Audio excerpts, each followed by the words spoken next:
Welcome to Flat Earth Debate Uncut and After Show. I'm your host Nathan Oakley, and if you are new to this channel, or you've not done so already, then be sure to subscribe, hit the bell notification icon and join button if you'd like to become a Nathan Oakley 1980 channel member and keep up to date with the Flat Earth Debate. If you would like to support the channel, there is a super chat that runs alongside each of these shows while they premiere, and there's also a PayPal, Patreon and crypto link in the info box below the video. Speaking of Patreons, I'm going to do a quick shout out to all of you who do support me on Patreon. So a massive shout out of thanks and appreciation to Retro Bill, More Books, Cannabear, Fiber Oats, Bogey, Michael Kahn, Rob H, Ben White, Maximum Gravy, John Kays, Patrick Gunnels, Banter, Will Brax, Mel B. Styles, Troy Shuker, Hairy Blade, Mobile Mac 777, Neo the One, Rob W, Open Minded, Reese Pound, Del West Watson, Maria Neelands, Unbelievable Productions, Blue Ridge Ranger, The Real Gabster, Liam Nedrick Jr., Abraham Mohammed, Skeptic 936, Life is Short, Texas Mike, and David Wayne Foster. So another massive thank you to all of you for supporting me on Patreon. Now I will hand over to whoever is in Discord and Google so you can enjoy their dulcet tones while I set up for today's live show. Because I think if you call, if you can you hear me? Good morning. Who the hell told Dave Weiss it was okay for him to go debate? That's all I want to talk about this morning. Well, I heard somebody on Facebook said he did a good job. Yes, we hear you, Neil. Well, I mean, people think that Professor Dave is an asshole. I don't see how he did a good job from... Not because I'm not thinking in terms of a flat earther. I'm thinking of, well, what can an audience who's trying to make a decision, if they're on the fence, what can they take away from this? Absolutely nothing. Well, you're not that audience member, so how can you say that? You're part of a different niche. Okay. No, so you can't say that. No. The reasons that I thought certain points weren't because it's like people will, well, why can't we talk about this and this and this and this and this? And it's like, well, against an anti-flat earther, those aren't good arguments, and that's what I saw yesterday. How do you know hold on. What do you mean? He had a few of his points refuted. What do you mean? Like, regardless of how well he did when he was doing good, that's none. Like, it should never be on. It should never be on. Here's a model that we're losing. We're losing because of something in a model. Like, again, like, if people understood the reason we're here is because there's a lack of evidence for the claims about the geometry of the globe, or the geometric shape that we live on. There's a lack of that. That's really all that the discussion should be about. Right, but not about, your model is wrong because this, that, and the third. I thought we were looking at it from a normie perspective. Hold on a second. That's what I'm saying. Elijah is representative. Elijah is representative of a portion of society, and if he thinks that he didn't do well, then a portion of society will probably agree with him. Right, but I thought we were looking at the portion of society. Can you mute Eli? Eli. Oh, sorry.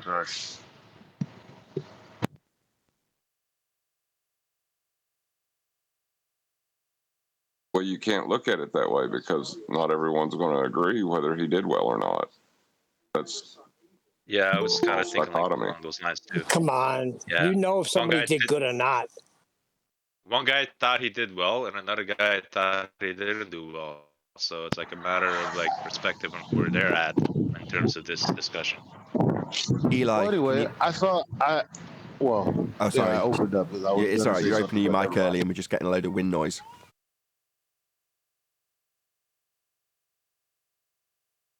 What are we talking about? I don't know if Dave Weiss's debate with Professor fucking Dave. What is Righteous saying about one thought he did well? Who thought he did? Well, I just said that I put I was trying to think like a normie, and I said thinking like that, if I was on the fence, I wouldn't take away that the flat earther was the winner. As a matter of fact, he lost to a few points. And Righteous said, and you can say what you said, Righteous, to that. Well, I don't want to put was words in gonna your say, mouth. how do you know that if you're not in the norming position? You can't know that. That's all I was saying. Because You objectively, can he assume. did lose a couple of points. That's what I'm basing it off of. Which points? But you're basing it Points that are straw man's that he didn't have to take. I hear you, Eli. I hear you. Okay, but you don't know how this comes across to a normie who doesn't understand the arguments like we do. You don't know how it comes across as well. I'm not talking about understanding. I'm talking about losing a point. And if a person should go and investigate further, it's like, that's kind of right. Can I ask a question? I haven't listened to anything. So, Eli, obviously you listened. Righteous, did you listen to the same recording that Eli listened to in full? No, I just seen somebody on Facebook said he did a good job. That's all I said. Okay, well, someone So thought to one Virus. man, Hang on. Someone thought Virus and Zanuck did a good job. Does that mean they did? I'm not saying either or. I'm just saying it's like from your it's basically like the whole beauty is in the eye of the Why are you beholder kind here of thing, right? today to defend this specific? I came know. in Hang on, with Eli. That's what fire I'm and wondering. brimstone. Okay, why are you so triggered about it, Eli? Hold on, everyone calm down. You're jumping down his throat like he's not allowed to have an opinion. Okay, he is. But why are you so triggered about it, Eli? Because this would be the one, why? Hang on, Eli. Okay, why am I so triggered by Dave Weiss and Professor Dave, or why am I so triggered by Righteous? Which one? No, why are you so triggered by Dave's performance? Well, I'm not surprised at Dave's performance. I'm triggered because he should have never been the person to have that conversation, specifically because I can't even call Professor Dave an anti-flat earther yet because, and you know why? Even after yesterday, I can't categorize him as an anti-flat earther because none of the glow points have been put to him. Still don't understand your beef with Dave. Your criticism seems to be with Dave's poor performance. Now, I didn't see the show and got in touch with Dave saying... No, my criticism okay, you really triggered Eli. is not... Triggered. Hello? Middle of a sentence. Well, you told me what it seems to be. That's why. Yeah. So, my bad. I'll let you finish and I'll say no. Okay.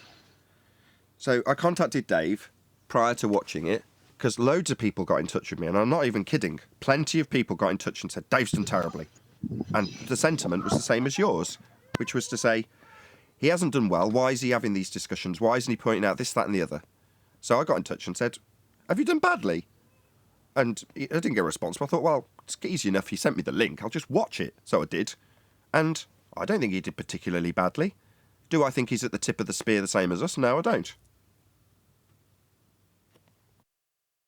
All right, there you go. Okay, but still... so the answer to your question, why am I triggered? But, okay, fine, 10th. Go ahead. Still, I never got to finish. Why is Righteous even saying anything when he hasn't even watched it? Still entitled to I'm an not opinion. saying anything. He said specifically, hold on. He specifically noted that he's seen a comment on Facebook, which is the general consensus, which was what was being discussed, that he did well. What's wrong with that? No, you're missing the point here. I haven't seen it. I can't comment either way. So if I run across a comment that says he did poorly, I could say, well, there's a comment that he said poorly. And someone says, well, what do you think? I go, I don't know. I haven't watched it. Okay. That's what Righteous is by the same saying. token, He did do that. He did do that. Sure, but by the same token, he said somewhat. Dave's performance is very much under scrutiny for whatever reason.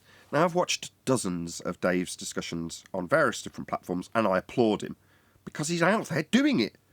Now, I'm not calling you armchair quarterbacks, but by the same token, he is actually out there doing it. Does that mean that by our standards, he's going to do what we expect of him? Well, why are we expecting anything of him? Do you know what I mean? I don't really get it. I don't get why they don't use our arguments. Why don't they just listen to our show? That's exactly what he's saying. He doesn't have to do that. I understand that. I'm not expecting him to do that. In a scenario, if I would have said hypothetically, what if Dave and Dave got together and had a debate? I would have thought that's a terrible idea. I hope that never happens, because Dave is good at doing interviews, and to the person that the casual observer, when he's talking to them, he eases them into the conversation, and that's fine, and he's knowledgeable, and the things he's knowledgeable in, and that's cool. When you're talking to potentially an anti-flat earther or a staunch glober, you don't want to be throwing the words science around out of context. Let me ask you a question. Hold on. But that's my opinion. That's my opinion. Thank you for telling me it's your opinion. I wasn't aware of that. Thank you. Yes, thank you. Yeah. Can you pop yourself on mute? It's getting tiresome because everybody's triggered with Dave. It's got tiresome for the last 12 straight hours, if I'm honest, the amount of bloody messages I've had about this. Right. Dave's decided to up his game, as far as I'm concerned, to enter into debates. What he'll quickly find, and it's the sole cause of your frustration as far as I can tell so far, is that he's putting forward arguments that are easily taken apart in debate by anti-flat earthers. Yeah, he'll find that out quick enough, won't he? Now, for all the people who spent the last 3 years since I appeared on Globebusters telling me and everybody who participates with this show how wrong we are about science when they utilise it and then get their arse handed to them, they'll quickly learn that our way's better. Or they'll get their arse handed to them repeatedly. That's their choice. We are right in this respect. We know what science is, and we've attempted, to disseminate that to the rest of our brethren in the flat earth community. Hasn't been accepted. Quite the contrary, me personally, were cast down for doing so. Now, when that results in people getting their ass handed to them in debate, they'll either learn or they won't. Now, I'm not levelling this at Dave specifically, I'm talking about anybody. But when it does come to Dave specifically, I applaud him. Number one, he's bloody out there. Yeah, on his own time, on his own coin, doing his own thing, proactively promoting this subject. Now, yeah, I can understand us levelling a bit of constructive criticism at him. We want him to do better. But that doesn't mean he's in any way your opener when you said, why is he in front of people? What? Who the hell are you to say why is he in front of... Because he's got out there and actually put himself in that position, that's why. Well, good for him. And I don't want to see Dave fail in these arguments. And when he contacted me about any tips for this particular discussion, I said, you'll do fine. He just uses fallacy, which is absolutely true. I was going to do a video response. I just didn't have enough time to go through the dozens and dozens and dozens of fallacies used by Professor Dave. Right? I just don't have the time to do it. Nor do I have the time, unfortunately, for Dave, if you want to look at it that way, our Dave, Dave Weiss, the time to educate him proficiently in logical fallacy to prepare him for that sort of discussion. That's something that you acquire over a very lengthy period of time, and I can't disseminate that to him through a Skype comment. I want to, but I can't. Now, all we can do to resolve this is what we are doing. Lay it on the table in the most concise possible way. Science is on our side in the flat earth, if you know what it is. If you don't, you're going to have your ass handed to you, because they'll be using the same magic trick you are when you don't know what science is and you start ascribing it to things that aren't science. They'll just use the same trick and win. Their little bullshit magic trick with science is far more developed than yours, Mr. Flat Earther who doesn't know what science is. Now, we can disseminate that information, but as for twisting people's arms behind their back and saying, why are you in front of this person debating? Really, that should be left to the people who know what... What an outrage! There was a time when I didn't say a damn word on this show. It was my show called Flat Earth Debate, and I was pummeled into the corner daily because I didn't know what I was doing. But at some point, I had to jump in the deep end and go, I don't know how to argue these points. I better bloody learn. Well, Dave's doing that. He should be commended. I have a question. Hold on. I got a question. How did this debate come about? Who challenged who? Because I find it funny that Professor Dave never comes over here. Because Dave Weiss orchestrated it in some fashion or reacted to it in some fashion that meant it happened. So, same goes for Professor Dave and for Sean Atwood. Between them, they put it together. That's how it happened, like anything. Why is that even a discussion point? Because really, they should have been talking to us. Yeah. No, I'm just saying, we pick don't and have choose. because he has an app, something that I guess Professor Dave can actually address. They agreed to the debate. They got together. I think they had that guy Atwood as a mutual contact. That's how it happened. And I mean, Dave Weiss is in a lot of places that you're like, how do you get there? Well, again, like Nathan said, he's working hard. I do commend him for that. I do commend him for that. My commentary is the same as it would be if I were talking about two boxers. I don't think it's unfair to do that. I'm just saying, But how did am I talking? Am I talking Neil, him can you not hear him? Go on, so am I talking him down? Not necessarily. I guess you understand my frustration, because my sentiment exactly when I was watching it, I was over at 24/7, and I said, yo, this is the exact all the times you guys think I'm being mean and pedantic about certain points. This is exactly why you want to get tighter on what it is you want to be claiming, what you don't want to be claiming, not using logical fallacies, because to me it was a demonstration of why you don't do that. But okay, that's fair enough, and I agree with you from a constructive criticism point of view. No worries, and I know Dave well enough to know that he'll take all of those on board and thank you for them. What I won't be pleased with is people saying, "Oh, well, why is he in that position?" Well, because he's bloody hard working and he's put himself there. That's why. That's the only reason. But in terms of where he could go from here, isn't it a lot nicer to know that somebody who has got their head above the parapet, being shot at repeatedly and getting crap from his own side right now, is actually attempting to strive for a better discussion, strive for better in terms of his aspirations to debate? Now, he will find his own route in that. That is to say that in terms of the model-based arguments that we have had for years and years and years in terms of calling models pseudoscience, calling it a reification fallacy, defining why we don't ascribe to them here. Now, Dave's got some investment in models. That's not my problem. That's his problem. He can either choose to address it. I have personally talked to Dave about this model stuff in no uncertain terms, I assure you, and other people who are prevalent in the flat earth community. But in person with Mark Sargent, I sat across a desk with him at one of the shows and discussed this with him in person. And he gave me all of his reasons, and I accepted them. Same with Dave. Okay, I'm laying out why it might end up with you getting annihilated, but your reasons are your reasons. If you want to see it as a tool useful for newbie flat earthers, then fine. That's justifiable. Does that tool for newbie flat earthers work when you're debating an anti-flat earther? No! As we've all moaned about for the last 20 minutes, right? No, it doesn't. But you've got to learn that yourself. You can't just say, well, you shouldn't be in front of people debating. Well, I'm going to try to orchestrate. That. Hold on a second. Forget it. Let me just Neil was first, quick. Righteous. Hold on. Neil's been trying to get a word in. Go ahead, Neil, then Righteous.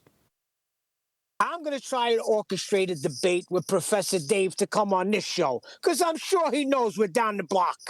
Holy shit. Yeah, and the door's open. There's no invitations here. Nobody needs to be invited. The door's open. It's a public arena. He can stroll in if he chooses to. Do I want to proactively get in touch with Prof. Dave and ask him if he wants to interact with us? I don't need to. If he wants to, he will. He can if he chooses to. Again, same principle applies. Why would I put Professor Dave, his arm up against his back? No, there's no need. You don't find he picked and chose? Oh, hold on. You don't find that he picked his opponent? You don't find that he knew that he could get the best of Dave Weiss? I think they're picking and choosing who they want to debate with. So wouldn't you do that? Sorry, yes. Did somebody prove a ball last night or something? No. Oh, what are we on about then? No, I'm just boo-hooing about. We got that, Eli. Sorry, Eli. Really sorry. Ooh. Go ahead, Righteous. Ooh. Sorry, we've heard that you're boo-hooing. Righteous, yeah, you're right. Go ahead, Righteous.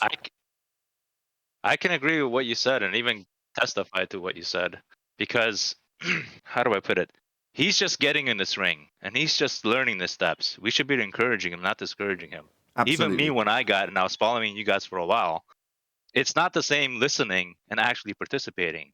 I started participating when I got on Discord, and I quickly learned, like, hey, it's a different process, listening and participating. So if David Wise is just learning how to participate, we should be encouraging him, not discouraging him. Like Absolutely. Nathan said. I think the guy was called. I encourage him. I agree with everything Nathan said prior. I do encourage him. I will also give constructive criticism. I definitely am.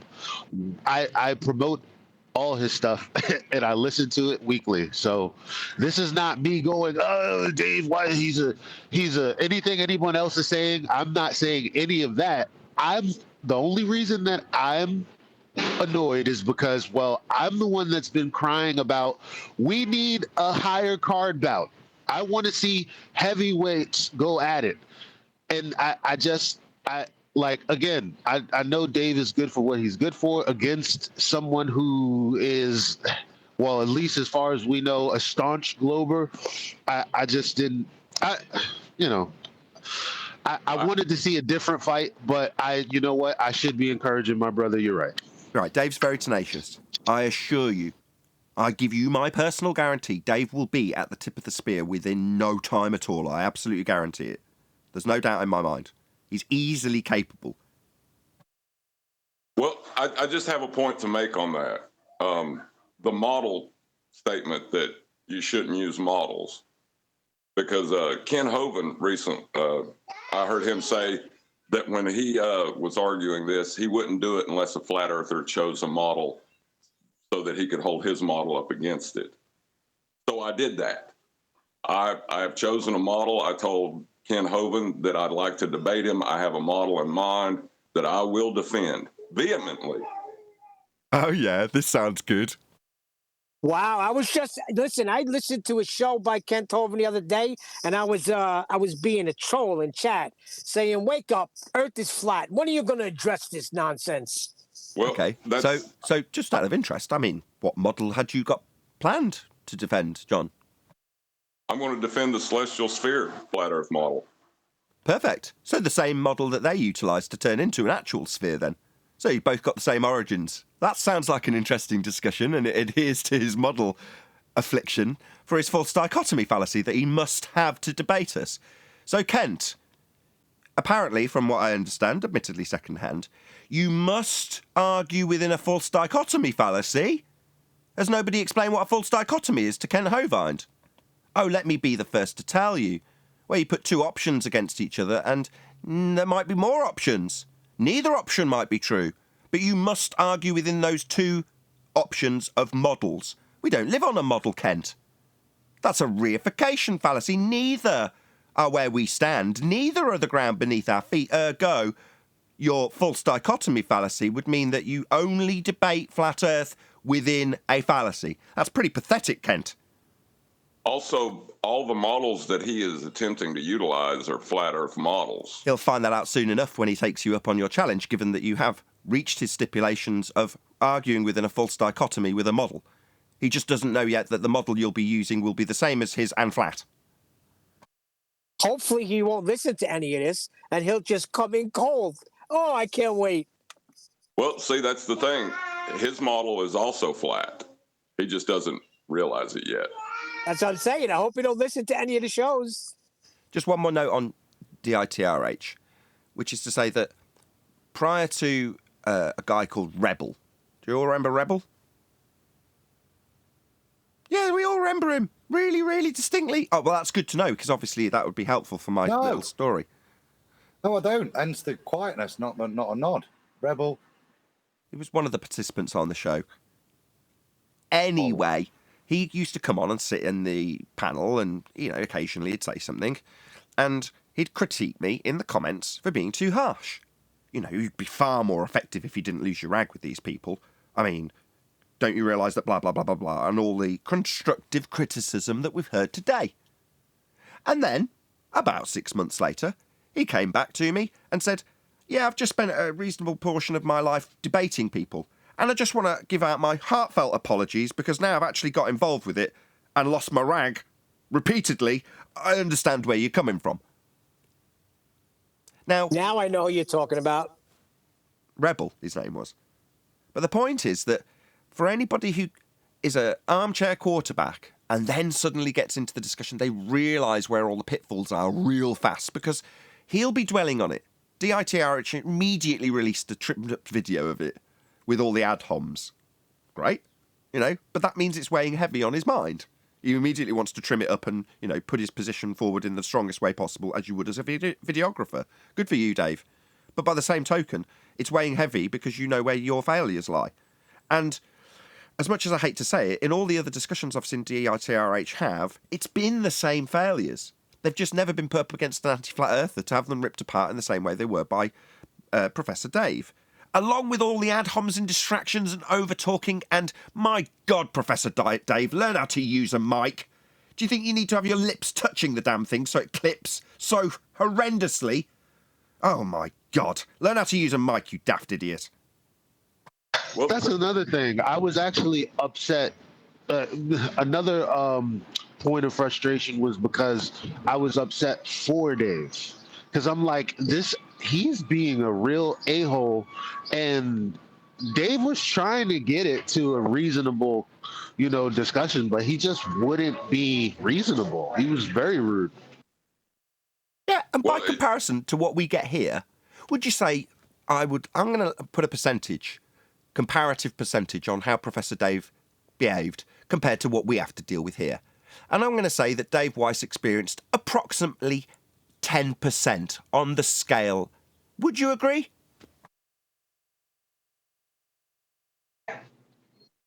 In terms of funding asshole, muting, over-talking, begging the question fallacies, rumpusing, talking so loud through your mic that everybody other than you is distorted.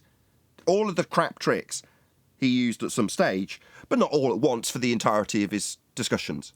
So I would say it was about 10%. Anybody advance 10%? Feel it was much more severe than that for DITRH? Maybe 20%.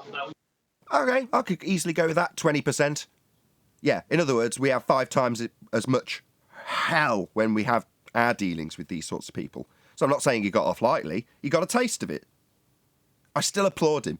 I'm glad he got that baptism of fire. DITRH. You have to have it at some point. Well, I was going to say that I don't have a problem with him arguing with the model, right? But he needs to understand their model, too. And maybe this will help him. You do have private contact with him. Could you just explain to him that the model that Professor Dave is holding up is actually a flat Earth model? Dave watches the show. Oh, he does? Yeah. Oh, yeah, absolutely. Okay, well, I'll bring it up on the live show then. Perfect. I'll bring up the Hovind thing. I'm happy to keep this discussion going, just based purely on the amount of contact I've had over it. Just on that, just before we start the show, I don't think Dave did actually too bad, because as long as someone is allowed to get away with insulting and ad hominem like he was doing, your man Professor Dave was doing, as long as someone's allowed to get away with those tactics, no matter what argument you have, it won't be heard. I had no idea this even went on till just now. It's a good point. I agree, Brian. There were certain discussion points that Dave got 60% through in his mind were good arguing points that if he'd have just got to the end in a concise manner, they'd have been capable of being challenged and debated about. But instead, you'd have the other Dave, not a Professor Dave, right up on his mic going, no, that's just dumb, and various other things just straight through the top of him. Yeah? Like I say, about 10% of the level that we get here, in my opinion. But that was frustrating for Dearth, so even if he had the best, most concise points in the world, unless he can talk at 300 miles an hour like I do, and incorporate in very detailed, concise descriptions of things that have been debunked, like begging the question, proof of nothing, perspective hijacking, Earth curve calculator, you've got to be able to get that in within 4 seconds before they talk through you for that to work. Those are all skills that need to be developed over a time to combat that sort of obfuscation and like what we call fundy muting. I don't believe that you were sat in a corner. There's no way. There's no way in your own show that you were in a corner And you learned all of this, Nathan. Do not believe really? that. Go back to any show pre-100. Really? Yeah, go back and listen to some of the old shows while I got pummeling day in, day out. Yes, he I brought up at one time when someone said there's a downward acceleration, it was due to electromagnetism, and you were like, interesting. Thank you for being at the tip of the spear, Zach Sabala. I was like, no.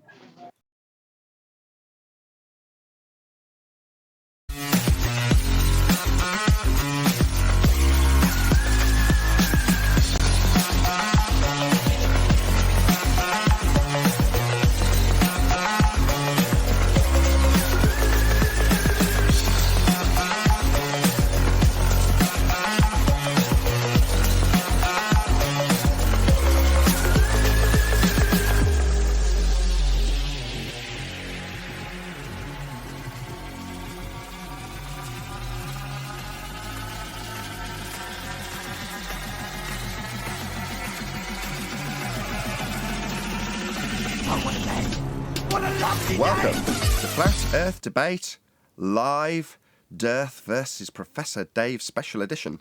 I'm your host Nathan Oakley, and if you are new to this channel, or you've not done so already, then be sure to subscribe, hit the bell notification icon, and join button if you'd like to become a Nathan Oakley 1980 channel member and keep up to date with the Flat Earth Debate. If you would like to support the channel, there is a super chat that runs alongside each of these shows while they are live, and there's also a PayPal, Patreon, and crypto link in the info box below the video. Most importantly, if you'd like to join the discussion, simply mute the page you are currently watching, then click the link in the info box below this video to join the panel and express your views on the nature of Earth. If you do join, please don't swear. If you do, you'll be ejected, and if you are, please don't try to rejoin the stream using sock accounts. You'll be warmly welcomed back on the next stream. Please also share the show on social media. Sharing the show obviously increases the live audience, but this in turn increases the chances of a more diverse panel, so please share the show on Facebook and Twitter. One last time, if you're new to the channel or you've not done so already, then be sure to subscribe, hit the bell notification icon and join button to keep up to date with the Flat Earth Debate. Now we are joined by 10th Man, Neil, Eli, Refracted Curvature, Arwin, Brian's Logic, 10th Man, Mitchell from Australia, and a whole bunch of people in Discord, so welcome one and all. Hello. Hey everyone. Good afternoon.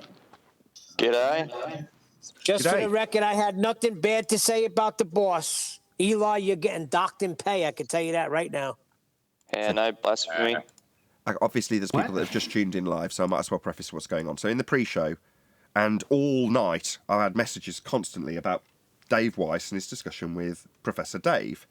Now, there's mixed opinions about how well Dave has done.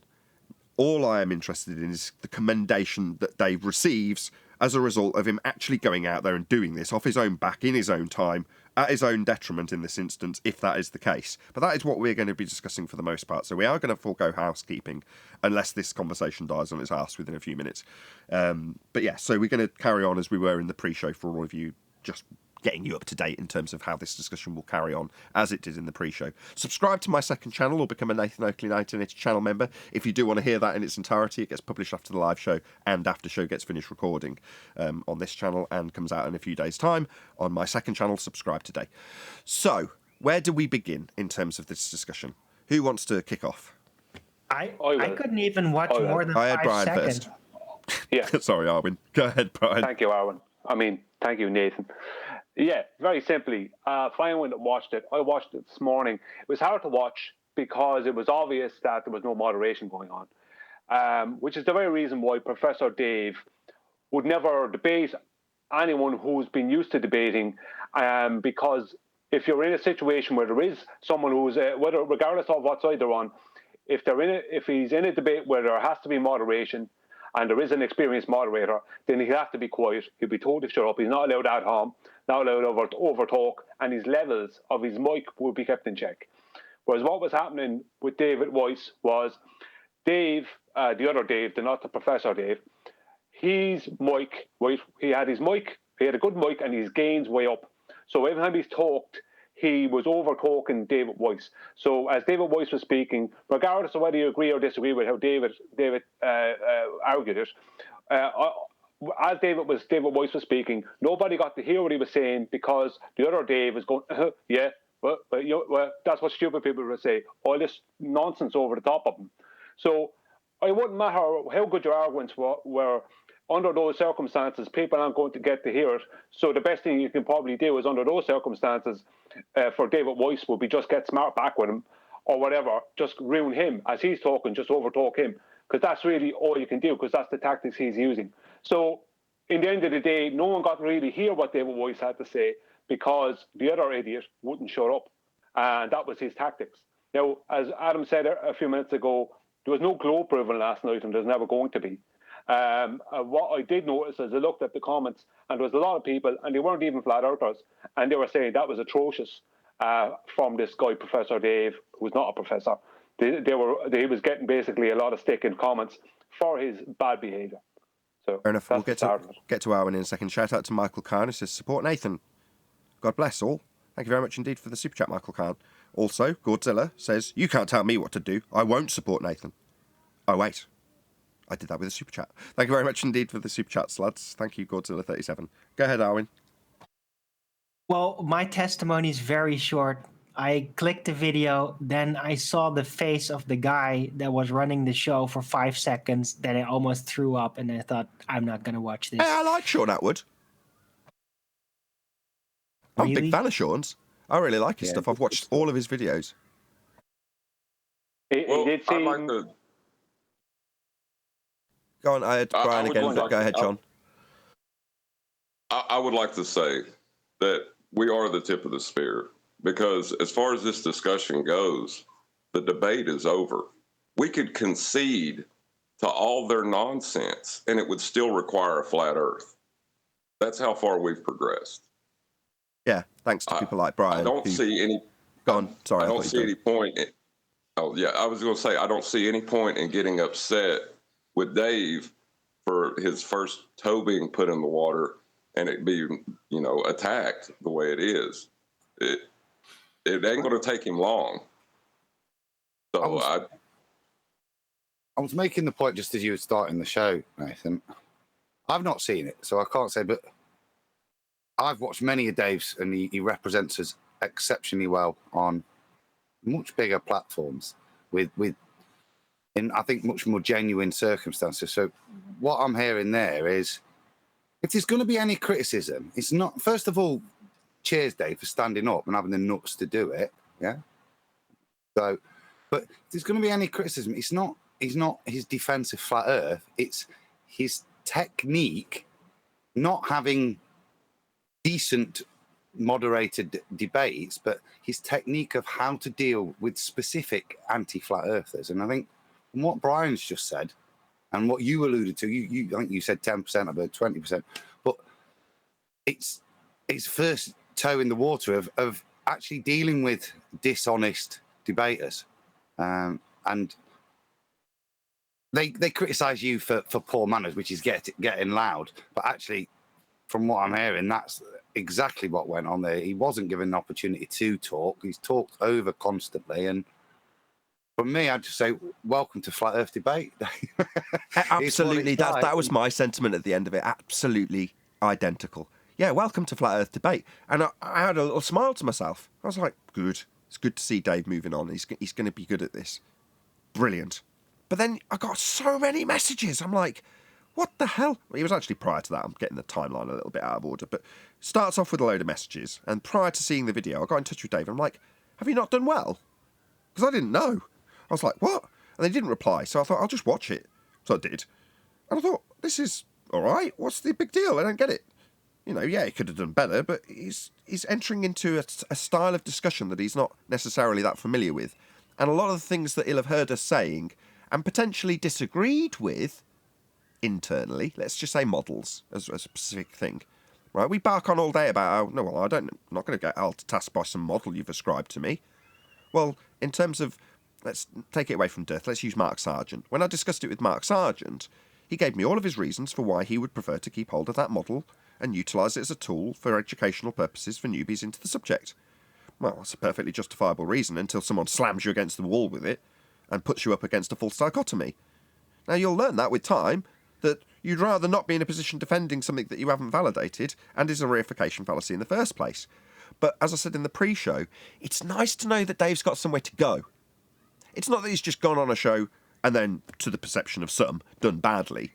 And then, what's he going to do now? Hopefully he'll do better with the next guy. No, he can advance his arguments, significantly advance them, through us. Subscribe today. But what I'm saying is, he's got somewhere to go, hasn't he? You can imagine in your mind the next time him getting around some fundy obfuscation with a tactic or a technique he's learned from us. We can offer that. And I'm not going to be embarrassed or shy to say that we can offer that. I'm very proud of the fact that we offer that.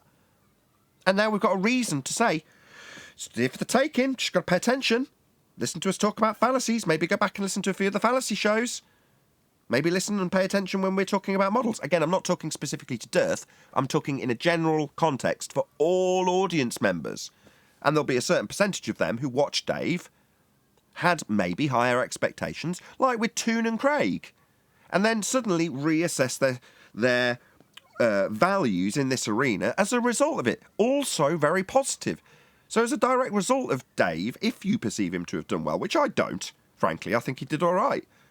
I think the opponent, Professor Dave, cast his side of the argument in a very poor light. And when I went through the comments, I didn't spend a great deal of time.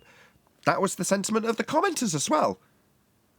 Regardless of what side of the argument they fell, it seemed, they were highly critical of Prof. Dave and his attitude during that discussion.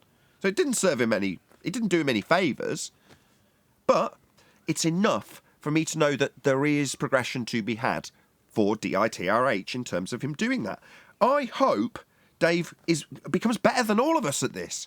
I hope he starts putting us to shame and he becomes the tip of the spear in that regard.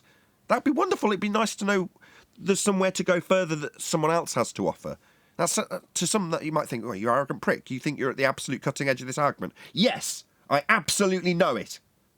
So when it comes to constructive criticism, we're the people to give it. That's why I will title this show in response to that discussion and hope it's well received. Not by DITRH. DITRH's a mate of mine. I talk to DITRH. But by anybody who's watching on the periphery that has an opinion. Anybody outside, that was a big waffle by me. They're very, very different approaches. And like I said, I respect Dave for what he's done outside of this environment. He doesn't come here. But what he has been doing is going on shows and talking to people, explaining to people. Well, if you try and do that with fallacy-spitting anti-flat earthers, that's what they want.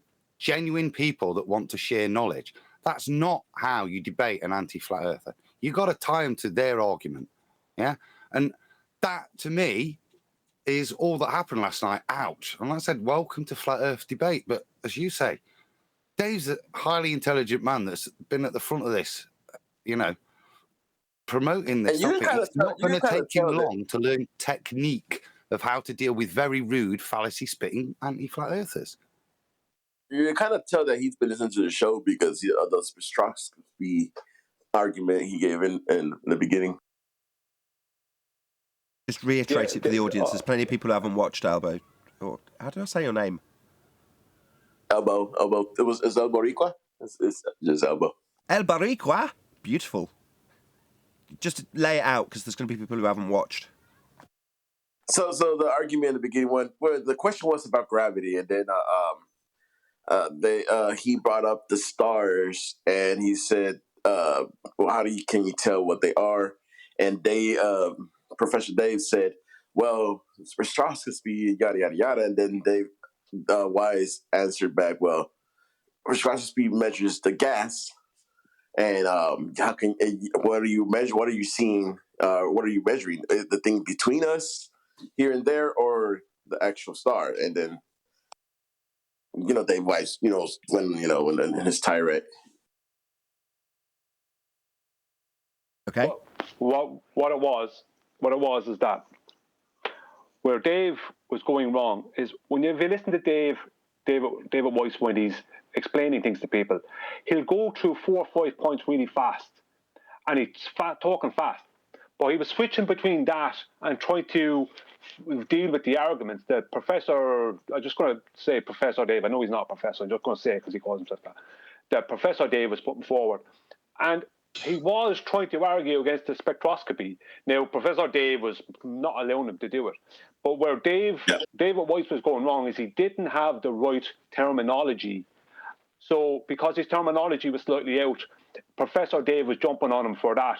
But the truth be told, if one of us was there and we used the correct terminology, Professor Dave may not even, I'm not going to even say what it is because I don't want him to know, because Professor Dave may not even realize that's the correct terminology. So this is the thing about him. He was pretending to have knowledge he didn't have, and David Weiss was trying to switch between what he normally does and actually debate an anti-flat earther. We would have held Professor Dave to task on the very first statement he made for the whole debate, regardless of what topic came up. Yeah, we would have been. I agree. I just don't want. I just don't want that to be the comparison of the show. I'm really sorry to do this to you, Brian. It just happens to have fallen on you. Yes, from this point forward, let's just say it goes without saying. In the same circumstances, any one of us would have smashed Dave for a whole number of logical fallacies he employed. You know, antipodal positioning, gravity, you name it. He used them all. So, yeah, I'm confident that all of us would have done a better job. That is not the point, and I don't want that to be focused on like we're comparing us to Dave. That's not fair. No, I'm not saying that. I'm not saying that. What I'm saying is that any one of us would have gone about it a bit different, but I must go back to my original statement, is that under those circumstances, I can't guarantee that even if I was there or anyone else was there, that my arguments or any of your arguments would get heard because they were being allowed to be overtalked. And David Weiss was being allowed to be insulted. So when that is going on, what it is good for is it shows people why, Nathan, your show is run the way it's run, and why you have to sometimes mute these people, or QE might mute them inside, or Eli inside in a Discord, because otherwise they'll do their best to stop your argument from being heard. So I don't even know if my arguments would have gotten through. Just 1 second, because of the way it was being run. But I just would have done it a bit different from Dave. But I don't know still if I would have kept my cool as well as Dave. I agree. Dave, in many respects, admittedly, he did throw a few ad homs back, tit for tat, but easily forgivable, because he kept his cool for the majority of the time. Excellent. And in terms of you saying that Sean Atwood isn't necessarily the best person to, I know you're not saying that directly, but you're inferring it, by not shutting people down when they're over talking and not allowing the arguments to be heard. Well, Sean's an ex-con, and I once heard him describe prison mentality as being high school rules with deadly consequences. Yeah? Well, this is the same as we have here. It's just without the deadly consequences. Instead of deadly consequences, paradigm-changing consequences. But with high school rules attached. That's what we're dealing with. We're dealing in that similar sort of arena, which is why when I saw the connection between... I don't want to say fantasised, but daydreamed about exactly this scenario with Sean at the helm, because I think he's absolutely ideal because of his background. He knows how cut and, how vicious you can be in these sorts of arenas. And when it comes to, I said this a few shows back, changing an onlooker's worldview in a very real way, that's a pretty big deal. And it's not dealt with in an intellectual way. It's not dealt with on an academic level. It's dealt with in a high school way, isn't it? So seeing it happen and unfold on what could be perceived as a neutral platform is perfect as far as I'm concerned, because it parallels what we see all the time perfectly. What did he say prison was like? I agree. Can you repeat that?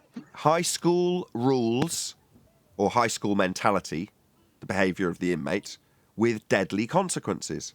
That's exactly perfect. Perfect. That's exactly what prison is. Well, I agree with. I agree. I'm glad that you guys have given me this. Well, I mean, I guess I agreed with you guys because that was really my sentiment. I was just expressing it poorly and upset that again, it was moderated, or there was lack of moderation the way that there was. And I figured, dang, man, I wish, and it's not like Dave and I speak, or we've had one conversation in 24/7 in passing, but I would have said, hey, Dave, he's a staunch Glober and potentially an anti-flat earther. We don't know yet because we haven't exactly pressed him on the tenets of the globe specifically and the geometry and all of that, blah, blah, blah, blah, blah. So it's like, I wish I could have said, Dave, you can't speak to him like you do when you're interviewing people. This guy is going to try to throw the kitchen sink at you. And he's going to try to stop you from making your points, and he's going to try to reverse the burden of proof and all of these other things. And that's just something that nobody wants to see happen, especially when they like someone. And I like Dave, and I like the stuff that he does. So, but again, you're right. Where can he go from here? Only up. So it's interesting because of the caliber of people he can get in contact with. Who knows how good the next showing will be? It just opens the door for the conversation. I would like to give Dave some constructive criticism about his model argument, because I'm going to use it against Kent Hovind. And that's when they want to discuss models, they're always going to utilize a flat earth model. So if they try to draw you into that false dichotomy, take their model away from them. First step. Because it's our model. It's a flat earth celestial sphere. It's not a round earth celestial sphere. That's what years over at flat earth debates do. You when Brian said I wouldn't have argued it like this, all of us know that if we were going to deal with emissions, we go straight to spectroscopy, and we know the argument and what to do there. But that takes time and repetition, fundamentally, to have that argument at hand and to keep them on track. And I don't think if that first, let's say, I've not watched it, but I wouldn't be looking at it trying to score points. By the sounds of it, it wasn't a very good debate to kind of mark it on that criteria anyway. But fundamentally, what's happened is what's always happened. Ballers' inherent bad behavior and their prime argument being that we're retarded. And from the comments Nathan said he's read and stuff, that appears to have been received by both sides and noted by the neutrals. That's a big win for me. Yeah, it's now reaching the point where instead of it being a tiny little corner of us, the stupid idiots that nobody's aware of, being told how stupid we are by people who are obviously far more intelligent, and that's just accepted because we all know as a standard that they're far less intelligent than us. However, when you've got somebody that's trying to make a point and is consistently giving out information, this is Dave Weiss, and all that's happening is, no, you're an idiot, no, it doesn't work, over the top of it, people just think, why? The guy doesn't sound like an idiot. He just sounds like he's trying to get a point out and you're stopping him. Obfuscating the point. I was just going to say, I wasn't attacking him. I was just saying as a constructive, if he wants to build on his model argument. Oh, no, I'm going to go on from that in a second, John. Your point's fantastic. In fact, it's the point I want to focus on from here on forward. In fact, I'll do that now. What John has just said is the most critical detail in the debate to date for a flat earther. Because we now have a positive claim of a flat earth with evidence that's utilised daily across the plane we live on to find where you are if you're lost. In planes, trains and automobiles, they can all use it. And they do. And it's very well documented in terms of how it's used. So we've got the standard in terms of how it's defined and what it does and the process it uses. That's celestial navigation. Because of which we have a positive claim for Earth being flat. And further to that claim is the requirement the globe has to use the exact same things we're using in our positive assertion. Ergo, the globe model requires and is built on a flat plane. So what John is saying is, when they start asserting that they've got a sphere, take them back to how their sphere was built. Off a flat plane. And you immediately take away their model. They won't want to talk about their model. They won't want to utilise their model, because what is their model? Their model is a utilisation of a flat plane and the angle measurements taken from it.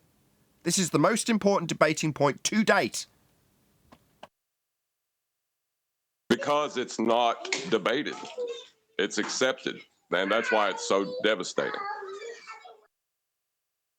Yeah, I agree. And Dave Weiss actually had a couple of strong points, but I think, like Brian pointed out, sometimes he he touches on them, but I would have liked to see him like drill it into Dave. One of the things is, the horizon not being geometric. And another thing he touched on is like stars. What are they?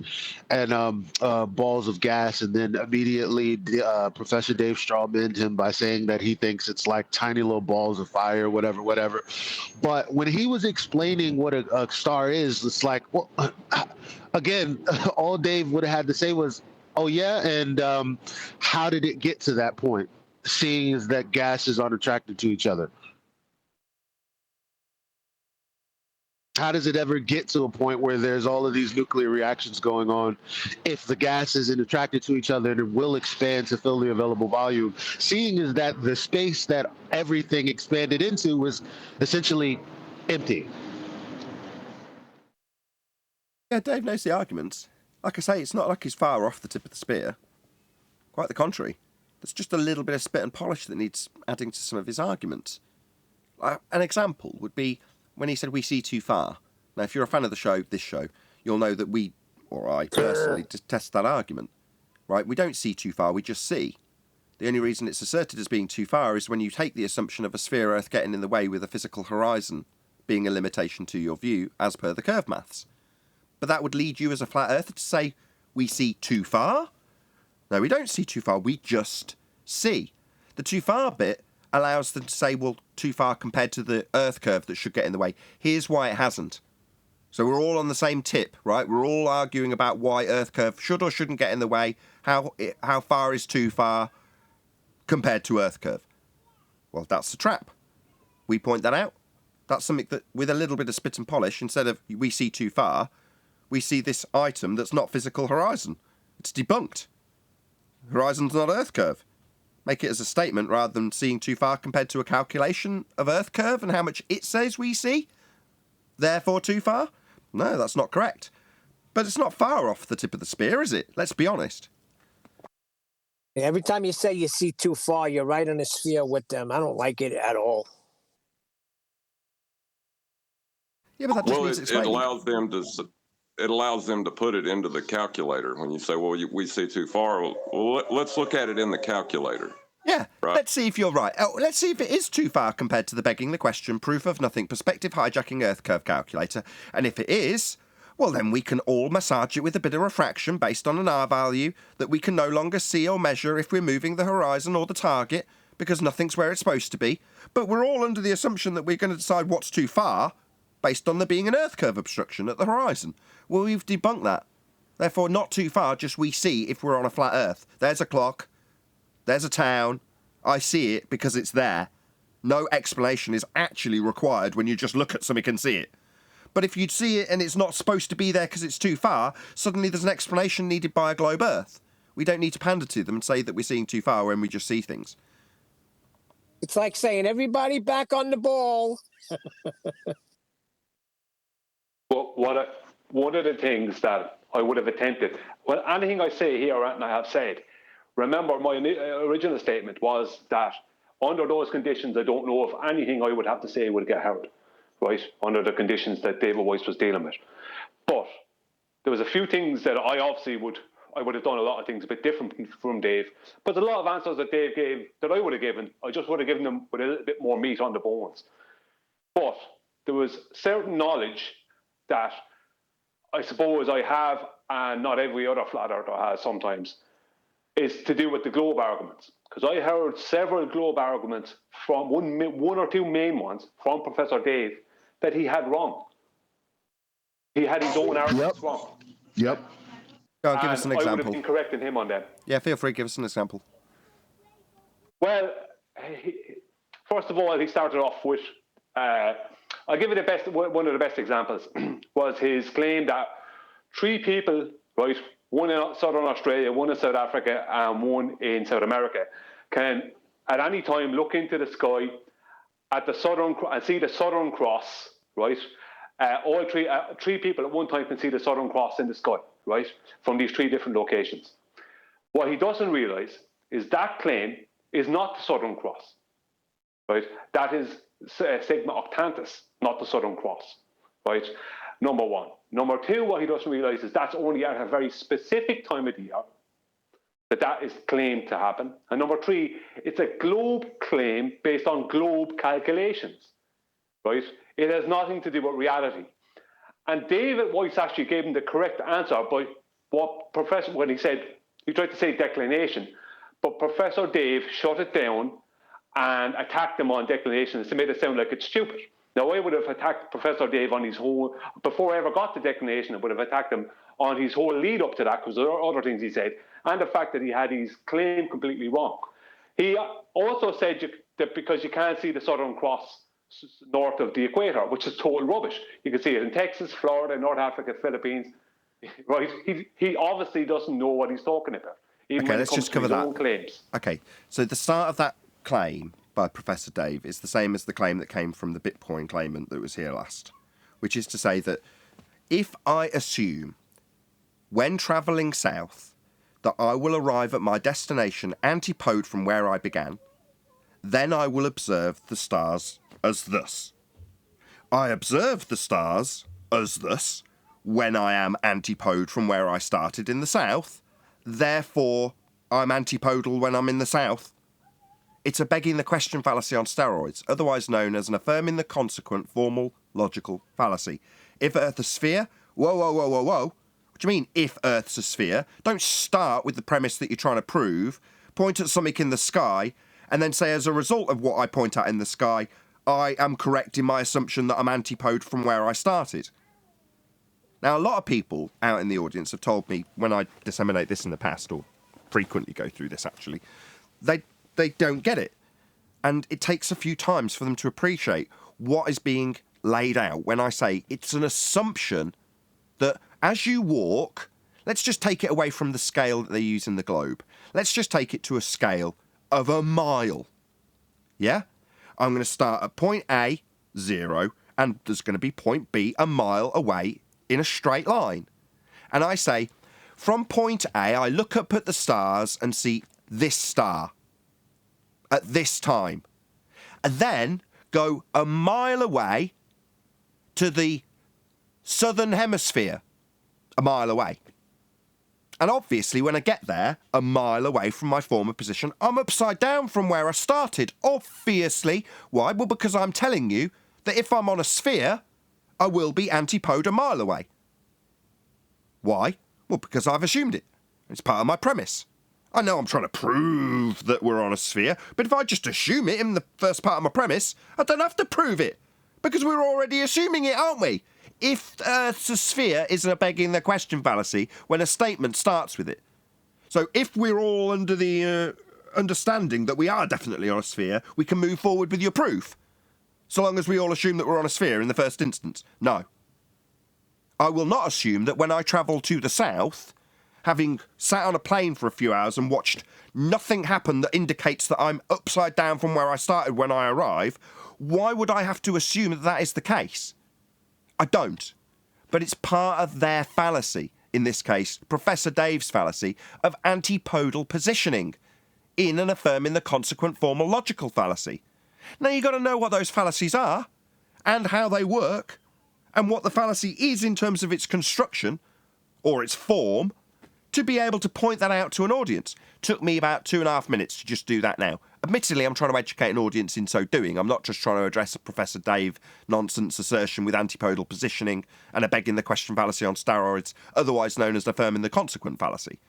Now, that I can condense into about 15 seconds, which is enough for Dave to not get a word in, Professor Dave, while I'm pointing it out.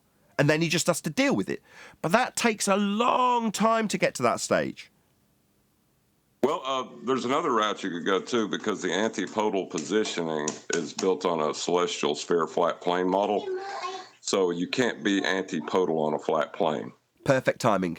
Exactly. That's why I said it's the most critical detail in this show at the moment.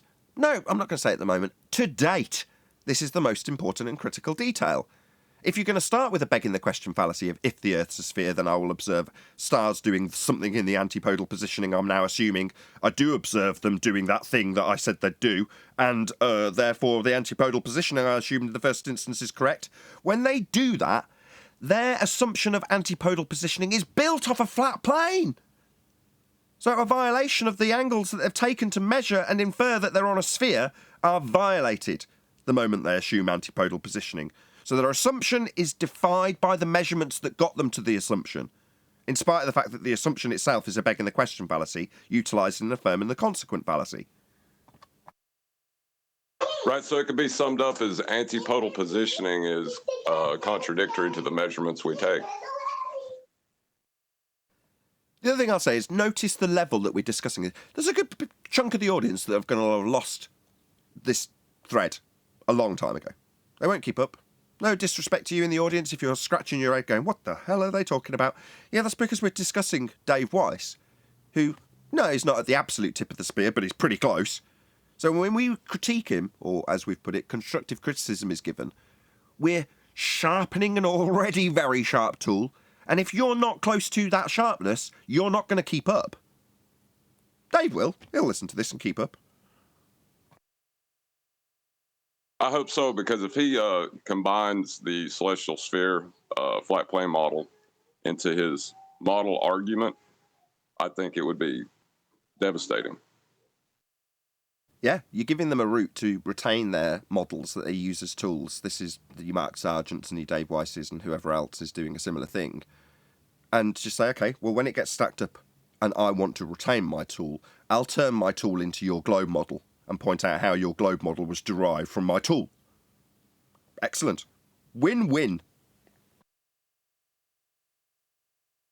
What I noticed is that the main tactics, besides over-talking, having his game turned up, and insults, the main tactics that the professor, not Professor Dave, was using was to attack and belittle Dave Weiss's arguments.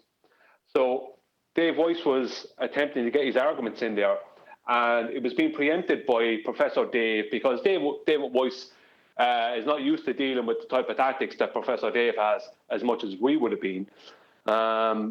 So the problem was when David was trying to say what he was trying to say, Professor Dave was preempting him and attacking his argument and making it sound stupid before anyone got to hear it.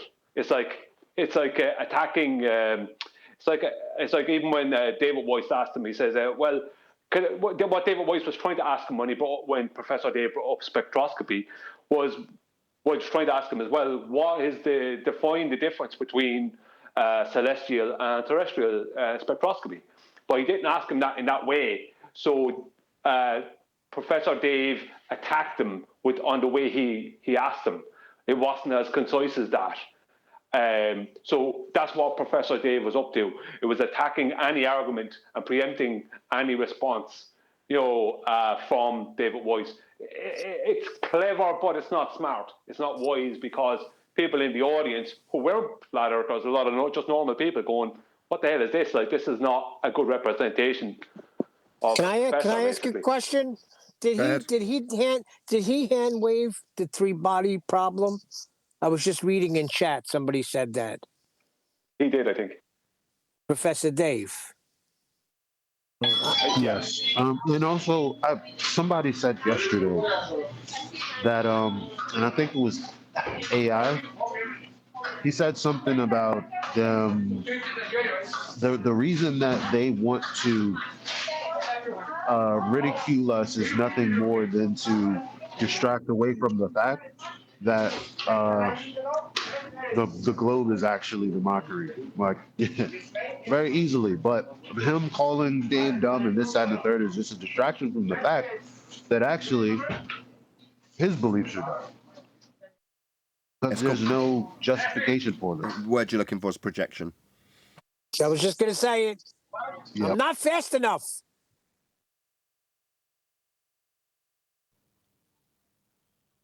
Yeah, so as I say, if you're not keeping 100% up with what we're talking about, it's because, you know, at the high standard that Dave's already at. And like I say, it's not going to take a very big pummeling stone or whatever you call it to sharpen up Dave's arguments in that respect. And it seems, thanks to John, who's been an absolute credit to this panel in the last few weeks, has got to be said, there's an out that I haven't been able to offer him. I wouldn't have come up with that. You know, all I can do is reluctantly accept, that some of the people on the same side of the argument utilise what I consider to be a reification fallacy in terms of their education tools. Now, as much as I can do is point that out to them and say, I don't think this is a good way of doing it, and then listen and understand and appreciate and not necessarily agree to disagree, but just accept their reasoning behind it. But, as we're discussing now, the reasoning doesn't stack up when you've got Prof. Dave, anti-flat earther, against you. Suddenly they don't work. It just doesn't function in that particular arena anymore. In fact, it works to your detriment. False dichotomy. Sorry, go on, John. I was going to say that the false dichotomy that they're utilizing to attack the model is also a flat Earth model. So it's a false dichotomy, but they don't have a dog in the race when they bring it up. Professor Dave actually ruined himself at the very start. But in the same vein, the very start was stacked in David Weiss's disfavour, because the first topic was gravity. So they're supposed to spend 3 or 4 minutes debating about something that has no scientific validation. You know, that's the first topic. You know, it's a bit of a nonsense topic. You know, if you're just going to give that 3 minutes, that's not enough. That needs to be given at least half an hour. You know, and each side needs to be heard, regardless of what you really agree with or disagree with. Hold on a minute. Half an hour for what? Let's just see how long we can drag this out. Well, I don't mind role-playing this with you, Brian, just to make my point. Yeah. Any scientific evidence of gravity, Brian? No, there isn't. But I'm talking about under the circumstances that David Weiss was in. It would have taken half an hour. I'm not talking about here. I'm talking about under those circumstances. It would have needed half an hour before David Weiss to get anything across to the audience that would have mattered. Whereas Professor Dave, he actually killed himself at the very start. Professor Dave killed his own arguments, his own globe arguments, the rest of the arguments he made. He killed them from the very start. Hold on, John. How so? You're going to have to give us a bit more detail. Well, I'm trying not to give detail, but I will. When he was asked by David Weiss, what is gravity, he said, it's just the curvature of space by large bodies or something like that. It was kind of a generalized, it was a generalized kind of a space-time type answer he gave, but wasn't specific to exactly how we would say it as, let's say, quoting Einstein. But from then on, he tried to use a force of gravity. Right. So he's using an equivocation. So he annihilates himself by detailing it as pseudo-Riemannian for space-time, defined as the uneven distribution of mass causing the bending of space-time by Einstein. That's what it's defined as. But he's then described it as, it's kind of, bodies bending in space-time, and then talked about mass attracting mass. Yeah, the whole rest of the debate was mass attracting mass.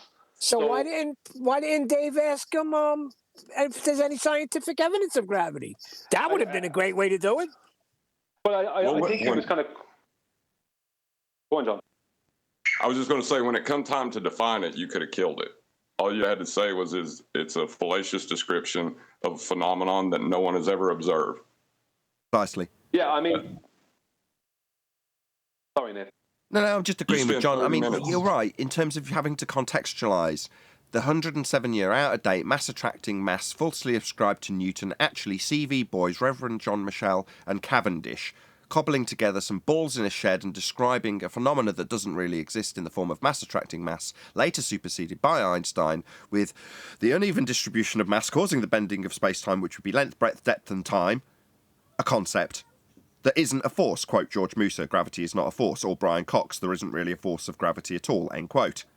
So all of that contextualised fully, although I can do it in 2.5 minutes, would take about half an hour in discussion. You're right.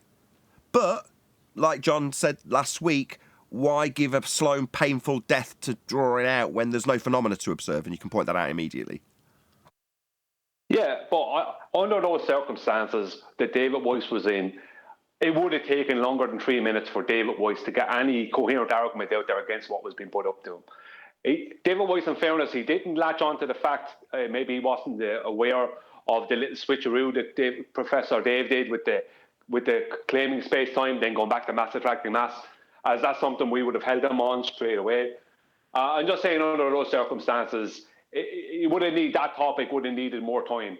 Now, it didn't really matter because Professor Dave's attitude and behaviour went against him in the end, but he destroyed himself from the start, whether he knew it or not. Maybe he did know it, but he knew that David Weiss wouldn't have spotted it, or he took a chance, but he destroyed himself from the start because he started off claiming gravity as an effect, of the curvature of space-time. But then he switched into a massive attraction between, a force of attraction between masses. Right, which isn't the case. But the more time you spend arguing against something that you don't see or experience in any way, the more validity you give to it in the eyes of the audience. Correct. Exactly. Well, no. I would just like to say, it's funny, Professor Dave's on screen now. I would just like to say that, I would have been going down the road with that audience of pointing out where Professor Dave was going to have to squirm when it came to gravity, that a flat earther understood the claim of gravity better than him. And then I would get to the point of there is no scientific evidence. And if he claimed there was, I would say, well, could you produce blah, blah, blah, blah, blah, and tell me what is a blah, blah, blah, blah, blah, things like that. So I would have walked on the angle of, I'm going to make him squirm now on his claims. I'm going to find out I'm going to show the audience how wrong he is about his own claims. Yeah, I was going to say rabid dog syndrome. But personally, I agree. But by the same token, I would prefer to just see the death of the argument quickly. Yeah, I mean, I don't think. Under those circumstances, I reckon if you ask him to any scientific evidence of gravity, he'd do his best to just say yeah and insult you and not allow anything else out. I would rather fluster him and cause him problems, because he was in the driving seat all the way through that. We have to cause him problems internally and make him feel like, oh no, the audience thinks I don't know what I'm talking about, because you're pointing out that he doesn't know what he's talking about. Gotcha. So hold him to task on his claims that it's mass attracting mass, and then maybe say, well, how does that fit into pseudo-Riemannian force space-time bending? Or something along those lines. In other words, make him appear like he doesn't know what he's actually talking about, because he clearly doesn't. Or he does, and he's intentionally equivocated between the out-of-date mass-attracting mass force that is no longer a force, but you can think of it as a force when you describe the pseudo-Riemannian space-time, a concept, bending. Time, we don't experience time in a physical manner. It's not something you can bend or dilate. And the uneven distribution of mass causing a concept to bend is ludicrous. It certainly isn't a force. It's not even detailed in a claim to be physical manner when it's described in the geometry. Pseudo-Riemannian force space-time bending. What's pseudo mean? Sham space-time? Yeah, absolutely. Let's just summarise that in terms of people who might be listening and want to know, how do you actually defeat a gravity argument? If somebody asserts that mass attracts mass, point out to them that gases don't do that. When they say mass attracts mass, what they actually want to do is assert that there is an always in effect downward vector at 9.8 metres per second. That's gravity in their mind. After they'll detail the current up-to-date nonsense of pseudo-Riemannian force space-time bending. They'll describe it as an emergent force, when it isn't, that causes things to fall to the ground. Things don't fall to the ground. Some things go up. And it's not as a result of the gases around them going down, go boom, boom. Gases don't go down to force other gases up. All gases move in all directions, always, to fill whatever volume they've got to fill. That is gas behaviour. All vectors. So some things go up. Now, this is summarised when someone says, oh, well, we've got a force of gravity. Why aren't we floating away? Oh, well, my helium balloon just did, didn't it? Oh, well, that's because the gases around it are being pulled down. Oh, you think gases are created in the sky and fall like rain when they're in fact created at ground level and expand upwards? Look at that cloud. Was that created in the sky, or did it come from the water cycle and the gas going up? Absolutely annihilating this out of date by 107 years assertion that mass attracts mass. It doesn't. Further to that, your new hotness, that would be pseudo-Ramonian force space-time bending, that's Einsteinian gravity, isn't a force. It's a conceptual medium. So that's how you annihilate gravity. I was talking to someone the other day about it. Nathan, I was saying about the Earth rotating. It says like the air. You're saying me the whole air that's by the ball is moving as if it's in a contained system where it's not affected by the different volumes of space that the Earth is supposedly traveling through this giant vacuum. So if we're going through different volumes of space and the air around it is traveling as if it's not traveling because we're experiencing no rotation, no movement, no displacement. Yeah, air goes in all directions, but they're trying to say that it's going in all directions, but at the same time uniformly going in one direction. It's just everything about the model is counterproductive, and like you said, gas goes up. So we see all sorts of steam, any sorts of air going in all directions spontaneously. So now they're trying to say that's the reason they're displacing air going upwards. So it's counterproductive what they're saying because it's spontaneously going in all directions. So obviously, it's just not the mass, but the certain amount of material of things. They have a certain place where they stay. Gas molecules are the most independent. They bounce off each other. Like you said, matter doesn't attract mass because when they collide, it creates kinetic energy and they're bouncing in opposite directions. If gas was, if mass attracts mass, they would clump together. Who's that, Tommy? Yeah, kudos. Yes, very well summarised. Other than the kinetic energy bit, no, there's elastic collisions. But other than that, absolutely correct. Okay. That was almost as slick a lyric spitting as your new video, Henchid boy. That's nicely summarised. On my music video, on my fighting, which one? Yeah, the fighting one, the one with all the name dropping in the boxes. Wicked, bro. The channel's starting to do a bit well now. So I've got up to 1,000 subscribers now, so it's just finally getting a bit going. I'm going to start doing some sort of podcasts and that on it. But yeah, the fighting, I think it's I'm going in all on it. I'm flat smacking all these Glovers. Flat smacking them with the fist. They all don't know. Like I keep saying how good I am at boxing, and they all keep undermining me. You haven't achieved nothing. You've got no credentials. Basically, like what they do, you've got no you ain't qualified. But I'm self-learned. Like you can learn more on the internet. Self-teaching yourself. If you apply yourself, I think like a lot of the flat earthers, for example, they say, "Oh, look, they're jobless and they've got no time." And basically, what it is, what they're saying is, you've got time to process information. They haven't. So when globers, most globers are just people that haven't had time to process the information. You know what I mean? They've just gone through school. They've heard what they've been taught. They've been taught that they don't know everything. They know that they can't rely on their senses, so they rely on the experts. And so it's just.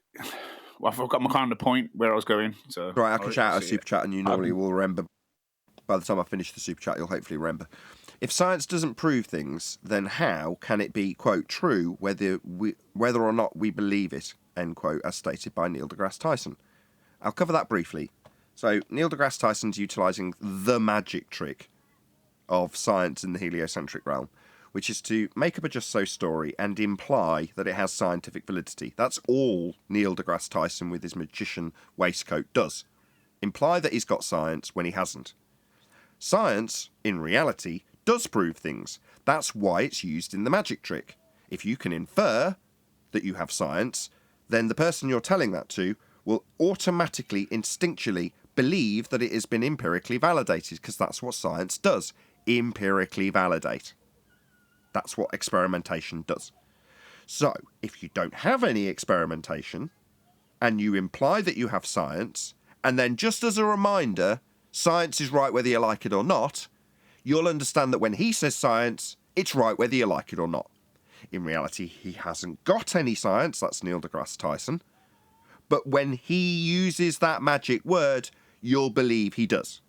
He's actually peddling pseudoscience.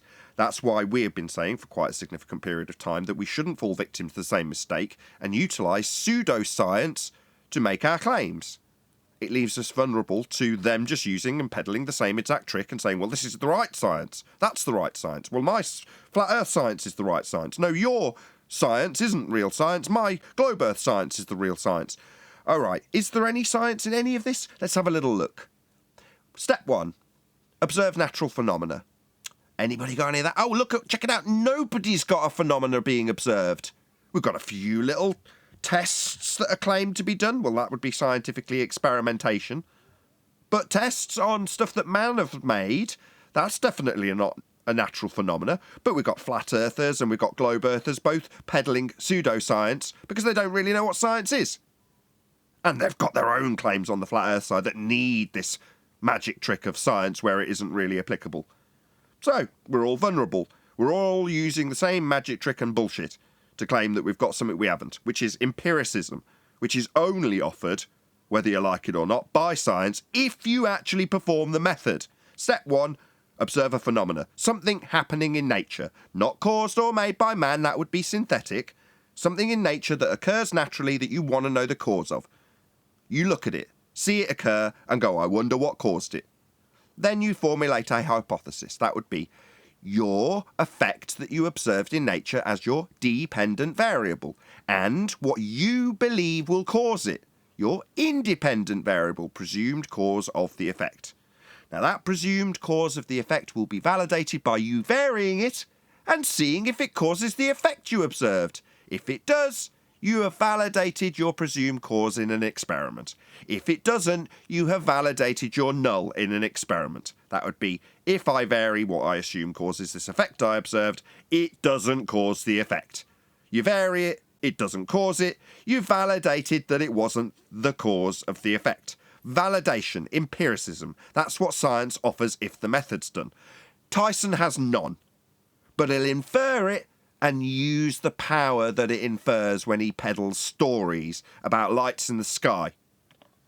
Hope that answers your question, Retro Bill. Excellent super chat, thank you so much. I love when you do that, by the way, Nathan. I love it. Finish my point I was making earlier? Yes, go ahead, and then Neil after. Go ahead. I remember saying it was something to do with people that basically do have time to process information and have time to think about it tend to understand it better. And yet, most of the time, people that have more time to think about these things and study them on the internet are people that don't have full-time jobs or probably not as successful in or busy, maybe mothers that are at home. It's people that get a lot of time to get access to more information than that you've had since you've left school. And I think that's the another big problem for Flat Earth, because there's a lot of Flat Earthers that don't have a lot of credentials and they're not taken seriously because how would they ever know? But they're the perfect people to know because they're going to have the time to look at it. They're not the only ones going to be distracted with their day-to-day lives and not have enough time to look into these things and look at it seriously from an open mind. Most people are all, they can't have their own opinion because it will jeopardize their job and their profession that they've studied, such as, cats, conspiracy cats. I mean, even if he agrees with us, he couldn't ever publicly agree with us. Indeed. Okay, I'm confused. Go ahead, Neil, then I've got a shout out a super chat. I just want to say, I love when you go into that teaching mode of science. Outstanding. And are you saying credentials, Tommy? Yeah. So some credentials because there's no proper doctors and professors that back because when you talk about Flat Earth, it also gets tied to every other conspiracy also. So it's unfortunate sometimes. You guys are very purist about this particular point, like sextants and angles and numbers, where most people are about conspiracy. So it kind of falls under that umbrella, and then therefore. People then try to go, well, what credential people are actually saying the Earth's flat, etc., and what evidence have they got, so to speak? But you'd have to deep into the internet, such as here, or Discord, and stumble across this sort of people. But people locally around me knowing about quantum arrays have been approached by people saying they know Nathan as well around by my area too. So whatever you're doing, it's finally getting out there, but it's just very slow. And as you said, it's all prohibited because it's. Flat Earth, isn't it? Again, it's conspiracy, and it doesn't go well on the internet, does it? It's one of the fallacies that we use, Tommy, is to, are you a scientist? I could say I am, but it's kind of irrelevant what I do in my day job. Yeah, there's a claim on the table; it's being dealt with. You can use science, or you can cite stuff, but to link whether I'm a plumber, a builder, a chemist, or whatever. It's kind of irrelevant. And I think you made a good point. It's not about your day job. It's whether or not you've bothered to put the hours in to look into it. Yeah. Look, I know that. Of course, I know that. And look, myself, I don't underestimate anybody. And even, for example, with Nathan, he was extremely aggressive with me when I first came on the scene. And rightly so. I was completely deluded, retarded, fucking... Right. Okay, hold on. Spill fucking milk. No worries. I just don't want to get into a summary of your history through Flat Earth. Sorry, Tommy, because we're nearly at the end of this live show. I just want to do a few shout-outs to Super Chatters. So, shout-out to JK, who says, I know it's not your prerogative to debate elsewhere, but could you please go out and crush this clown? I assume you're talking about Professor Dave. For all of us, we need proper representation. Okay, well, this is a slightly disappointing Super Chat to have to answer. Firstly, thank you very much for the Super Chat, JK. This channel is set up to make a living for me, and that is predominantly all I want to do. I want to be a successful YouTuber, first and foremost. That doesn't mean to say that I don't love the subject. Further to that, I have set up what I consider to be a hub of education. This show, if you scroll down into the comments and look at what I have listed this show as, it's education. What I really want is Dave Weiss. That person. I know he's being used in a specific example and been discussed all show, but I'm going to focus on him as an individual to say he's the guy I want. What do I mean by that? I mean, he comes and listens to the discussions, the debating points, and sharpens up his own argument, so he goes out into the wild, wild west and disseminates that information in the best possible fashion. I'm but one man. Now, what I can do from here is disseminate the information in what I perceive to be the best possible way. Obviously, I've got control of the show when there are fundies here, so it means I can control how the information's disseminated. Now, I know my opponents hate that. Yeah? They bleat all day about the mute button. I don't care. Doesn't faze me one bit, because all I'm trying to do is disseminate the information in the best possible way. Sometimes I'll lose my temper, sometimes I won't perform as well as I would hope in terms of that consistency. Doesn't matter. It is being offered and the channel's growing. From that perspective, praise Dearth for doing it also. And hopefully, maybe he's got his best arguments from here or from wherever. It's not relevant. Wherever he's got them from, he's acquired them, refined them, and may refine them further, and then gone out and disseminated them. I could do that, and I could one at a time it with other shows. But I'd rather utilise what we've got, and I hope that's the reason my panel hang around, despite me telling them off. Well, yeah, my wife was telling me off yesterday, by the way, guys. She had a right go at me for what I said to you. Anyway, that aside, I want that to branch out, and I hope everyone on the panel wants that too. They want the information to be formatted consistently so that it's understood by an audience so they can disseminate it elsewhere. That's the best I feel I've got to offer. Now, could I go out and debate Professor Dave? Yeah, but as a YouTuber, first and foremost, I just want to be paid. That's the bottom line, and I'm sure Brian will back me up in that. You know, I want to make a living here. Now, that living will benefit the Flat Earth community if they choose to take in the information that is useful for them in debate. Or not. That's up to them, but I'm not going to twist anyone's arm. And as for me wanting to proactively go out to Dave, Professor Dave, I don't want to. That's the bottom line. I don't want that. That's why I'd want to be paid, and for all the reasons that Brian originally raised. Why would I want to sit through Professor Dave telling me that I'm an idiot for 2 hours? Unless I'm getting paid, no thanks. Here, if they start doing that, I will shut them down, point out how their argument's flawed, and call them an idiot based on the fact that their argument was flawed, not an ad hominem attack. That's what I can and do here to make the information more prevalent, to disseminate it to as many people as I possibly can. And I don't necessarily know that I would do even as good a job as Dave did with Professor Dave. Who is to say that I would do better? You don't know that. You hope I would. While I'm producing my own show and I've got the control of everything at my fingertips, doesn't necessarily mean that I would. You'd hope so. I would hope so. But I don't think that's where my place is. Go on, whoever that was. I've got a few more super chats to read out. I just wanted to say that that the idea of going out and debating on other people's platforms, I have put out a challenge to Kent Hovind.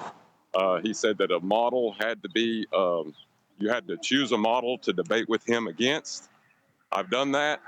I met his stipulations. Now I'm just waiting on his response. Cool. So it's out there if anyone wants to chase up Kent, who insists on having a reification fallacy to debate within. I'm just going to do a couple more shout-outs. Shout-out to Retro Bill, who says, thanks for the comprehensive answer, Nathan. Definitely worth another $5. Oh, wow. Thank you very much, Retro Bill. Really appreciate the support. Also, shout-out to Sleeping Warrior. It's addressed to somebody else. I'll do my best to paraphrase it. Sleeping Warrior says, Prof. Phil Bell, calculations that a 10-kilogram pumice stone dropped directly above the Mariana Trench will get to the floor in about 40 minutes. Pumice floats on water. Yeah. Well done, Phil. Very good. Any more rounding out comments in regards to DITRH versus Professor Dave before I ask everyone to stay tuned if they're watching on an after show? I have one closing comment that might have. Go ahead. Yeah, it's that there's no need for you or anyone else to go after this Professor Dave. He's done his own disservice to himself, because anyone normal listening to that was disappointed with him. You know, they expected more from a professor than that attitude. So there's no need for anyone. Like, he's not important enough for that. You know, there's a reason why he doesn't hang around debating flat earthers in Discord or coming onto this show or whatever over the years. There's a reason why he didn't have all those debates.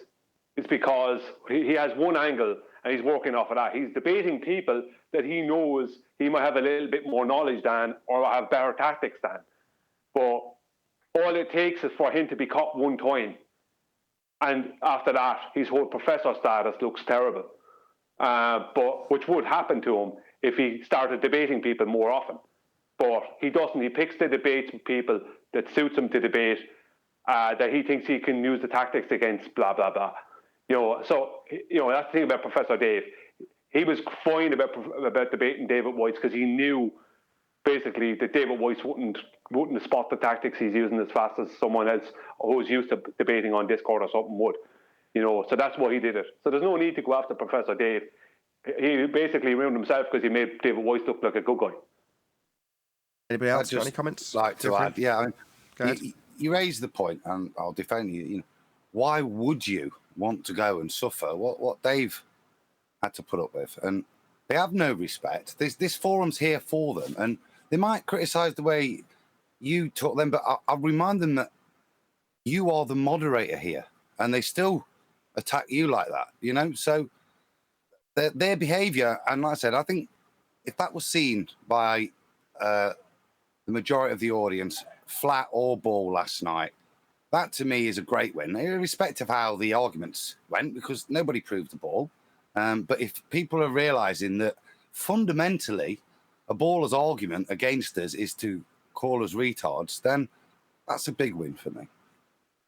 Well done, Dave. Cool. Yeah, I'm going to give him big props at the end when I round out. But anybody else?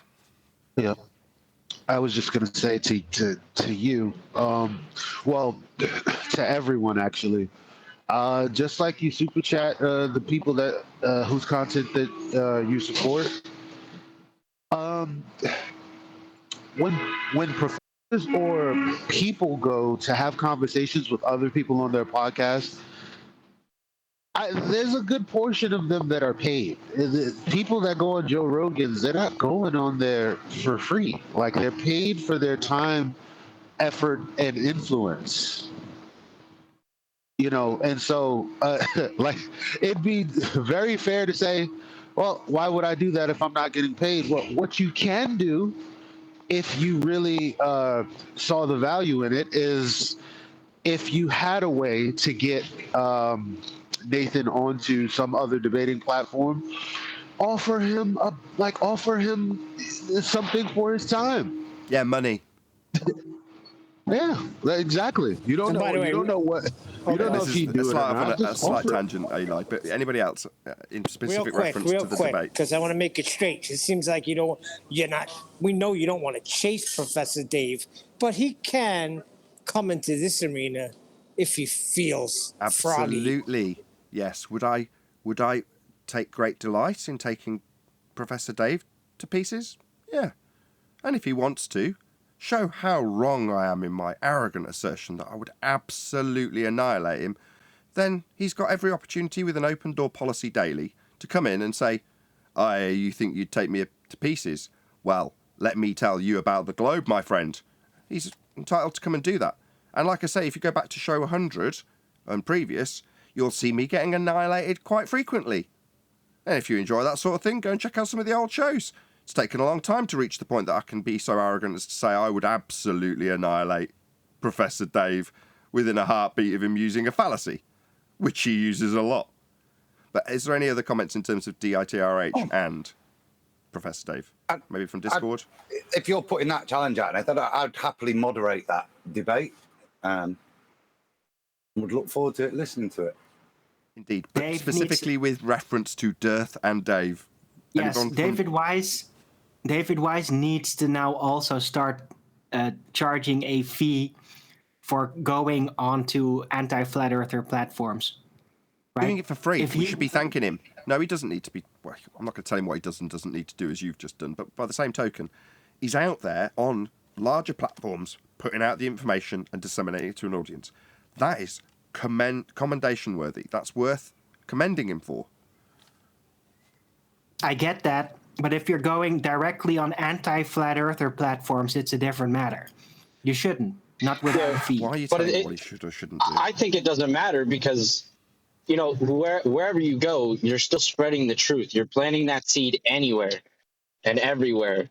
So to even be charging a fee to give information like that, I think is not worthy. But to go out there and do it for free and go onto somebody else's platform and spread the truth for free, I think, like Nathan said, that's common. That's worthy of just the information itself. Indeed. And with that, I'm going to say, if you are watching this on either Nathan Oakley 1980 or Nathan Oakley Programming streams, then stay tuned, as there will be an after show to follow. First and foremost, a huge, massive, enormous thank you to both Professor Dave and DITRH for making the discussion today possible. Of course, a massive thank you to today's Discord and G+ panels for making the discussion possible in the first instance. And of course, a massive thank you to all of you in the live audience for hopefully smashing the super chat, liking, commenting, sharing, subscribing, joining as a Nathan Oakley 1980 channel member, checking out my second channel, Nathan Oakley, if you want to hear the pre-show or after show. I've been Nathan Oakley. Stay tuned if you're watching on either premiering stream, and I'll see you all in the next video.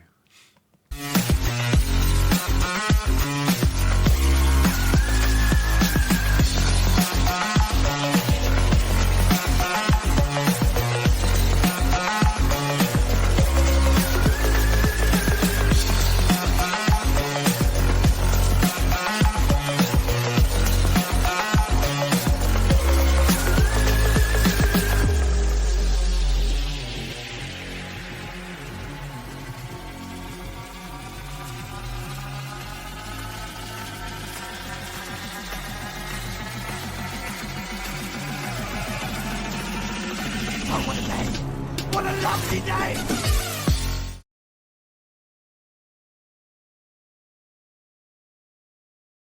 Any chance seen? They're silly little channels, is he? He went to an independent channel. I don't care. I'd go on any channel, but if I recognize an anti-flat earther there, obviously to get under my skin and try to make me look stupid, I'm going to say, okay, I didn't know this person was going to be there. I'm not getting paid, so I'm out of here. Bye. Yeah, but you're just looking for monetary value. Then you're not looking to spread the truth. You just want money to do it. No, I don't want to deal with these freaks. That's why. They're a waste of everybody's time. The only thing they ever do is try to make you look bad. As soon as you get out of there, they're going to talk shit about you anyway, because that's what they do. That's what they and that's very noble. Who cares what they say about you? As long as you say the truth, there's nothing that they can say bad about you. All you're doing is spreading the truth. Who cares? And I agree with Arwen's sentiment, and that is very noble. But I also do want to be paid. Okay, yeah, but I don't blame you. I don't blame you, though. Can I just make a point on this? We've discussed this, haven't we, about what with Mitchell and all those things, and that is in relation to them getting us on their scabby little channels that are more promoted by YouTube and they get revenue from. We said no to that unless yeah, they want to pay, yeah, in which case, fine, you're going to actually pay some cash. But if you're going out of our little world on YouTube, then actually you are doing a public service to the community, okay? So that's your reward there. The reason we're asking for money is to tell them to shove it. If they're getting plenty of cash, and if they want to come and over-talk us and call us retards, we deserve remuneration for that. But this is something more productive in the bigger community, the YouTube community, that isn't in our little corner. Precisely. So when it came to Vice, I was contacted, not anymore, for some reason they've all dried up, but back in the day when we weren't censored or fringe content on YouTube, obviously we were reaching the mainstream media and they were intrigued. And plenty of them got in touch and asked me to do interviews, and I turned them all down with one exception, that was Vice. Because I viewed it in the exact same way that Adam has just detailed it, weighing up the pros and cons of how likely are to screw me over and paint me in the bad light or edit me badly, versus the overall benefit to what I perceive as, number one, I'm not going to lie, my prevalence in the community and the information prevalence in the community. And I thought that was worthwhile on balance. Therefore, I did it. Now, I still asked for my expenses. I was like, yeah, you're going to pay for me to get there. I'm not going to travel down to London on my own coin. If you want to interview me, you can pay for all that. But they didn't pay me a dime for actually doing the interview. I didn't make any money out of it.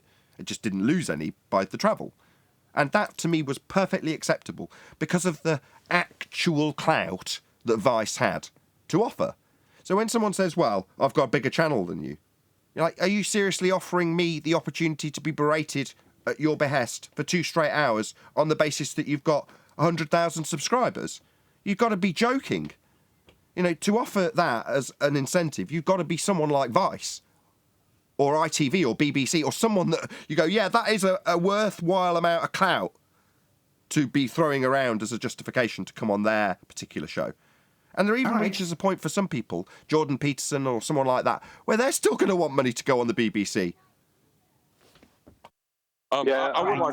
Was this platform where Dave Weiss went against David, was that a super big platform that is typically unbiased? Yeah, just an average YouTuber. Sean Atwood's not exactly Mr. Everybody knows him. And does he talk about Flat Earth ever? He or recently was this has. The first time or something? He showed a mild interest. Most of his focus is on his time in jail in the States as an Englishman, which is an interesting aspect to look at, that particular, I don't know, corner of society, whatever you want to call that. Very, very different. But he's found an interest in the subject, and great, good for him.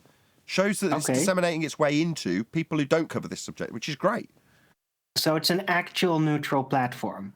Yeah, absolutely. Okay, then I take it back. I thought it was kind of an anti-flat earther guy, but I might have jumped the gun there. I didn't look farther than 5 seconds anyway. So No, I don't classify him as an anti-flat earther. I told you that when you first started talking.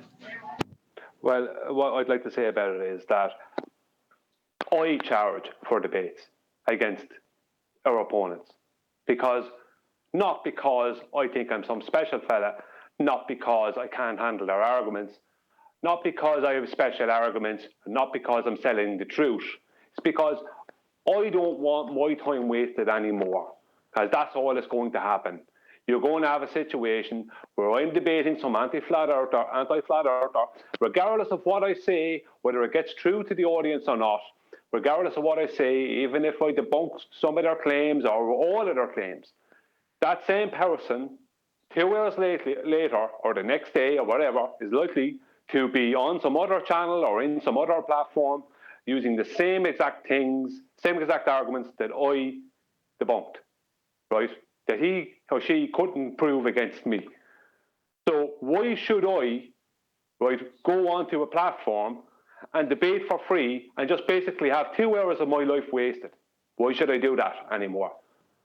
Are you getting paid right now? No, but this is different. This is not like going on to a neutral YouTube or platform of some kind or some media, as Nathan was saying. This is different. I'm not wasting my time here. You know, but I am wasting my time trying to debate people, and most of the time the debates are happening on Discord where no one even hears them. You can have the best debate in the world, and 30 people hear it, and 25 of them could be ballers, and nobody cares. Who cares? I mean, it's not productive. It's not moving anything forward. You know, the longer we stay arguing with our opposition in Discord, the longer this is going to go on and go nowhere. That's my take on it. Well, I think the longer that you sit and wait and you don't get out there and cut these dudes' heads off, that they're just going to keep spawning. Well, I'm around since 2015. I don't know when you came into it, but I'm around since 2015. And so I have experience maybe in it. If you're not around that long, then I have experience in it that maybe you don't have. Because I've seen people that I've debated, and I've taken their claims apart. They weren't able to prove their claims, yet they're come back with the exact same claims the next day against someone else. Pointless.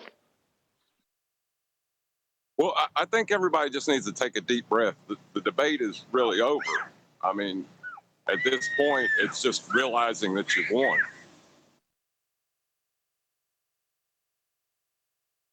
Well, that's kind of what I mean when I say these things. Why do you? I understand if you're going on to somebody else's platform, they have 100,000 subscribers and they're getting paid for it. Yeah, why can't? If they're looking for the content, sure. Why can't you get paid for it? I understand that 100%. I agree. But for some of these dudes, you know, kind of like Bob, who only have maybe 2,000-3,000 subscribers, and what he's really looking for is just content to get more subscribers.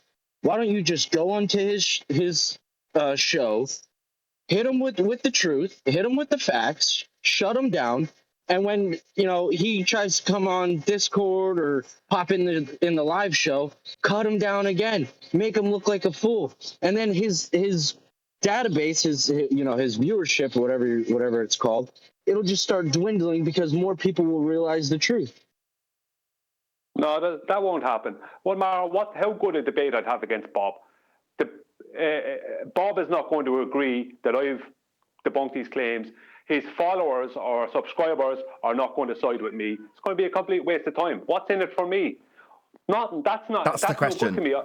That's I've the already question. been there. Sorry, Brian, to interrupt you. What's in it for me? That's the question you ask yourself. And it's the question you should be asking if you're pitching to someone else. What's in it for them? What will make them want to do this? What incentivizes this for them? Well, our opponents are like kids that don't know how to get a girlfriend when it comes to this. They come along and offer things that nobody's interested in. And you're like, do you not know how to do this? Clearly not. I mean, it turns into sales or getting laid a lot. But either way, it's a skill that a lot of people just don't have. They don't seem to understand how to incentivize others into doing what they want. Now, me, I can do that. I was a salesman.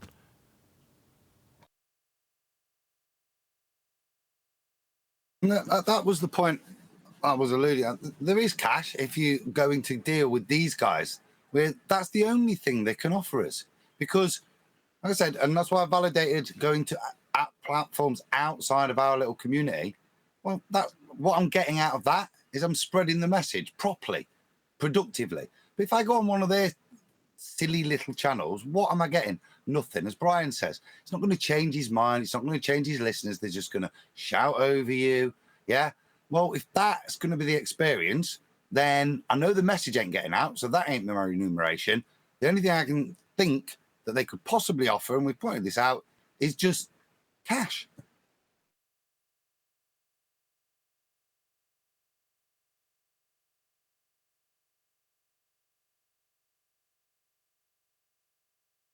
So there you go there then.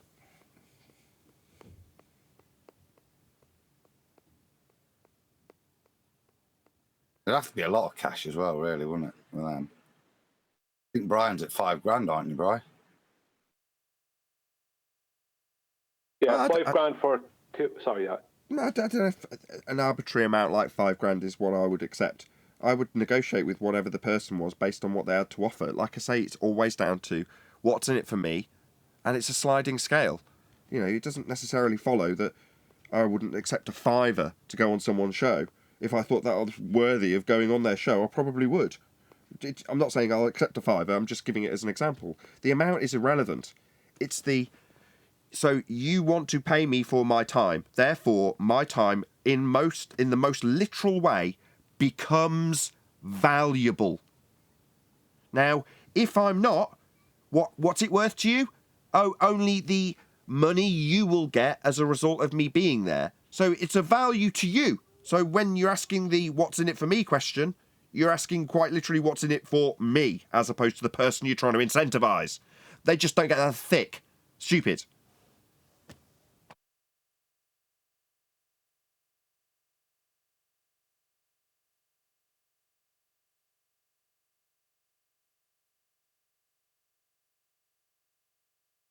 Right. First, they tried to gaslight us that flat Earth is dying. Then they imagine how we are desperate, and then they imagine how gracious they are letting us on their platform so we get a wider reach. And that's really what they're thinking, right? Yeah, delusional. Like going up to the girl in high school and telling her how wonderful you are and how much better she'll be off by being with you. That sort of shite. Yeah, that really works. Exactly. But this is the delusionalness. What they're alluding to is I'll say again, they need us, right? We don't need them. And they're going, oh, yeah, flat Earth's dying. But the show that Dave was on last night was outside of this sphere.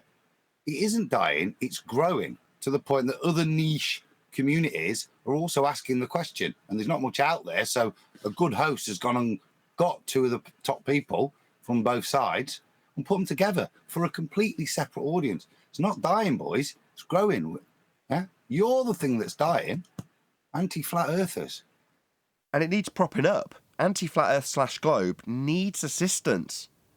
Further to that, the competition needs suppression. We are categorised as fringe. YouTube make no bones about what we are here on the pro-flat earth side. Now, will it matter that our tags and titles are identical to our opponents? Oh, no. Will it matter that they're playing vast chunks of our material for their monetised audience that they do get promotion for? Oh, no, that doesn't matter either. But if it's us doing it, pro-flat earth, then no, you're not going to get promoted to anybody. It's only promotion worthy if it's trimmed out and stuck in an anti-flat earthers video. So they get all the promotion they could ever want. And then they come along and say, you're dying in this community. No, as Adam's just pointed out, I see growth, and I see examples of growth on Sean Atwood's. I don't want to reiterate what Adam's just said, but in that example, that's genuine growth. In the face of oppression. Yeah, that's some feat, right? Now, you want to claim that it's somehow wonderful that when you oppress somebody and censor them, that somehow that's, well, look, you're not doing very well. Yeah, that's because you put the kibosh on it. What did you expect? But in reality, in spite of the kibosh, there is still growth. I still am growing. I'm going to hit 23,000 subscribers shortly. My stats are going up. I react to them if they do go down to make sure they go up. But you want to claim it's dying community? Fine.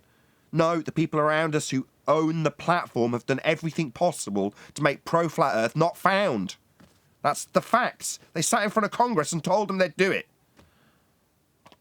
Well, you know, not only that, I've been pointing out for a long time that any YouTube channel or some other media platform where people can leave their comments, I've noticed that the ones that don't focus on flat earth but mention flat earth, they also acknowledge that those segments that they do on flat earth are the ones that get the most views. Second of all, when you look into the comment section, it's surprisingly open-minded to what the flat earth position is. More and more. I mean, you can look at the comment section from the debate with Dave Weiss and Professor Dave. A lot of people are just like, there's no need for that, man. I just want to see what Dave's got to say. What's up? What's the issue? You know? Yeah, that's exactly that's the sentiment I saw in the comments. Exactly, Eli. Because it's a different audience. They haven't got the backing of anti-flat earthers. They're not anti-flat earthers. They might be globers, but they're a very different breed. I just want to say before John goes, because I'm about to drive here, and John, I'll get out of your way then. That leads on to exactly what I was going to say just before Eli said that, was that this conversation is taking place around kitchen tables between brothers and sisters, between friends, between work colleagues. is taking place there, and that's where the change is happening. So it doesn't matter how much we're suppressed by YouTube or anything else, or Google. The point is that it's taking place in people's homes and in people's workplaces and leisure within the areas of leisure pursuit, whatever. So social stuff. That's where it's taking place more and more and more and more. And that's why any channel that talks about flat Earth or shows anything about flat Earth, whether they be a radio channel or anything, they get a huge amount of positive response. So it's much bigger than they realize. Well, right, man. Even though if like with Toon thinking that he's berating the show, Globers, little do they know that they keep flat Earth, the idea itself, afloat. Like Toon coming in here, playing sound bites, doing other things. Long as they're talking about it, they're keeping it up and going too as well. Yep, that's what I was getting ready to get to, is instead of looking at them as a hindrance to be overcome, we could utilize them because they are dependent upon us. We just have to get the other flat earthers to realize what they're doing. No, totally no. They are of no use to us. Absolutely none. Even they're not shadow banned like us. They don't have any real audiences. Yeah, they've got no interest. The places to reach out and bother with your time are the places like where Dave went, completely independent, where the real conversation, real people are genuinely interested. Yeah, not these guys which just want to fallacy their way through to produce a little video where they might get you to trip up on something. They're not worthy of your time. Right, they just want to scatter. I have to object to that. Let me object to that real quick. I have done a live stream with Toon before and have people join servers and interested in flat Earth just based off Toon's live stream. The ones getting the publicity. Yeah, it does work. So they're the ones getting the publicity. We could use it. 100%. It worked. I got a few people joining. Just like, okay, I'm curious to hear I want to hear you guys out, and they joined based off his live stream, just watching it alone. Yeah, that's why I thank them for the advert. When they make a hater video about me, when I used to go to their videos, which I don't anymore, my comment would always be the same. Thanks for the advert. My retort to that is it's trickly little growth, and it's not reaching a new audience. But to do what Dave did last night, to go out there and debate somebody we wouldn't debate in their arena, yeah, that has a much bigger impact. And that's got a value to it. But one or two guys, well, there's one or two guys would have come across this anyway. They're in that realm. So to me, if you're going to, it comes back to what's in it for me? And on their channels, there's nothing in it for me. There's nothing worthy of spending time. Yeah.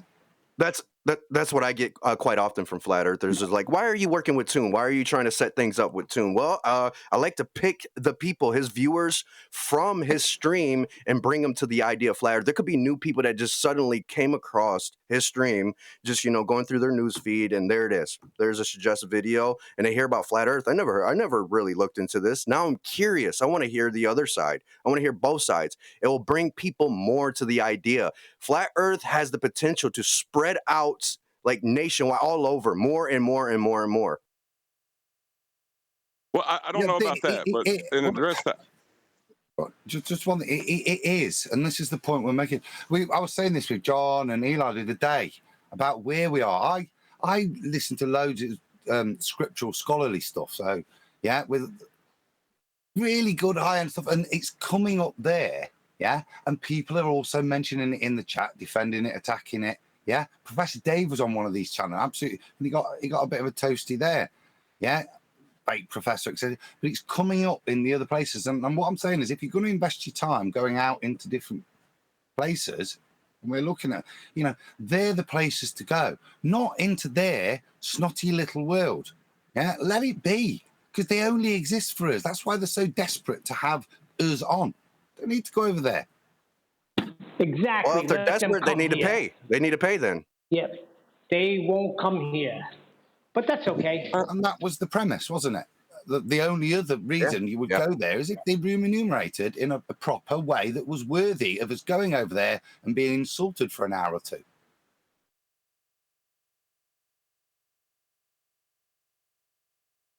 Well, what I was saying, though, is that there's a point now that both sides concede that is factually accurate, that the Earth is flat. Why focus on the things we disagree about? The one thing we can agree about is what we should stick to, because that's where we win. Yes, I agree with that.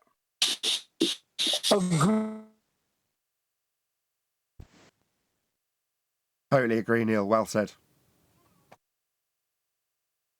The hard part is penetrating their beliefs, their religious beliefs, getting past that. There's only certain individuals that are agreeable that, you can have a discussion with and open ideas and, test and, going down that avenue, right? But there's ones that are just a complete waste of time and make everything just look bad and, there's no point. Well, it's hard for them because when you need the Earth to be flat for everything, I wouldn't want to come in here either. Well, see, that's the thing, though. Like, they do need it to be flat for everything that they assert. I don't see the problem in going there and agreeing with them. I don't anymore. What are we afraid of? Well, they need the Earth to be flat. They just don't want to admit it. They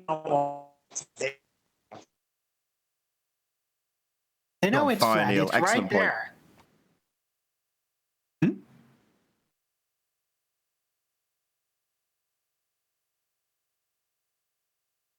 As I said before, and I will say it again, flat Earth is going nowhere.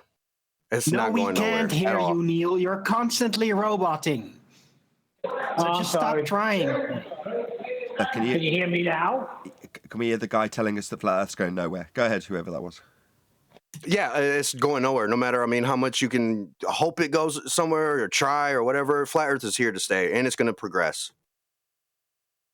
Oh, going nowhere as in it's not going anywhere. It's not going away. Nathan and I both took that the same way, and when you take something from the non-inertial frame of reference like we did, it interprets totally different.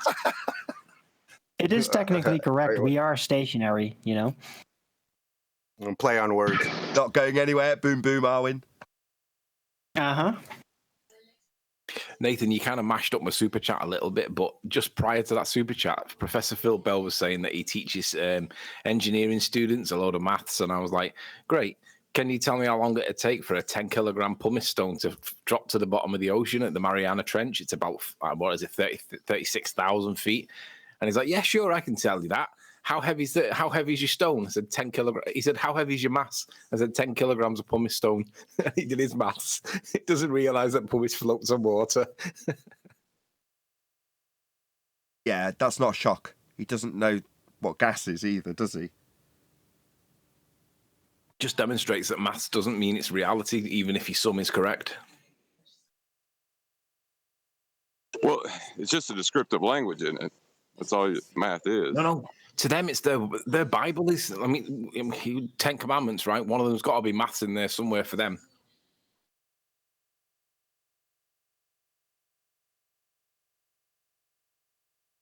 Somebody tells you flat Earth is. Scientists If today are somebody nothing more tells than you, mathematicians. One of you go. Go ahead, Arwen. Thank you. If somebody tells you flat Earth is going nowhere, you should just say, correct, we're here to stay, and we're stationary. Very good, Arwen. Reference. The stupidity Well, that was a nice play on arrogance, Tony. Nice. It'll be there. Well, no, I wouldn't say it's a play on words. I would say it's identifying and applying the equivalence principle in it, because you can say from one frame of reference, the flat Earth's going nowhere because it's stationary and immovable. But if you change your frame of reference, you can say that it's going nowhere, meaning it's here to stay. Just depends on what frame of reference you're in, Adam. Yep. So it's a triple meaning like that.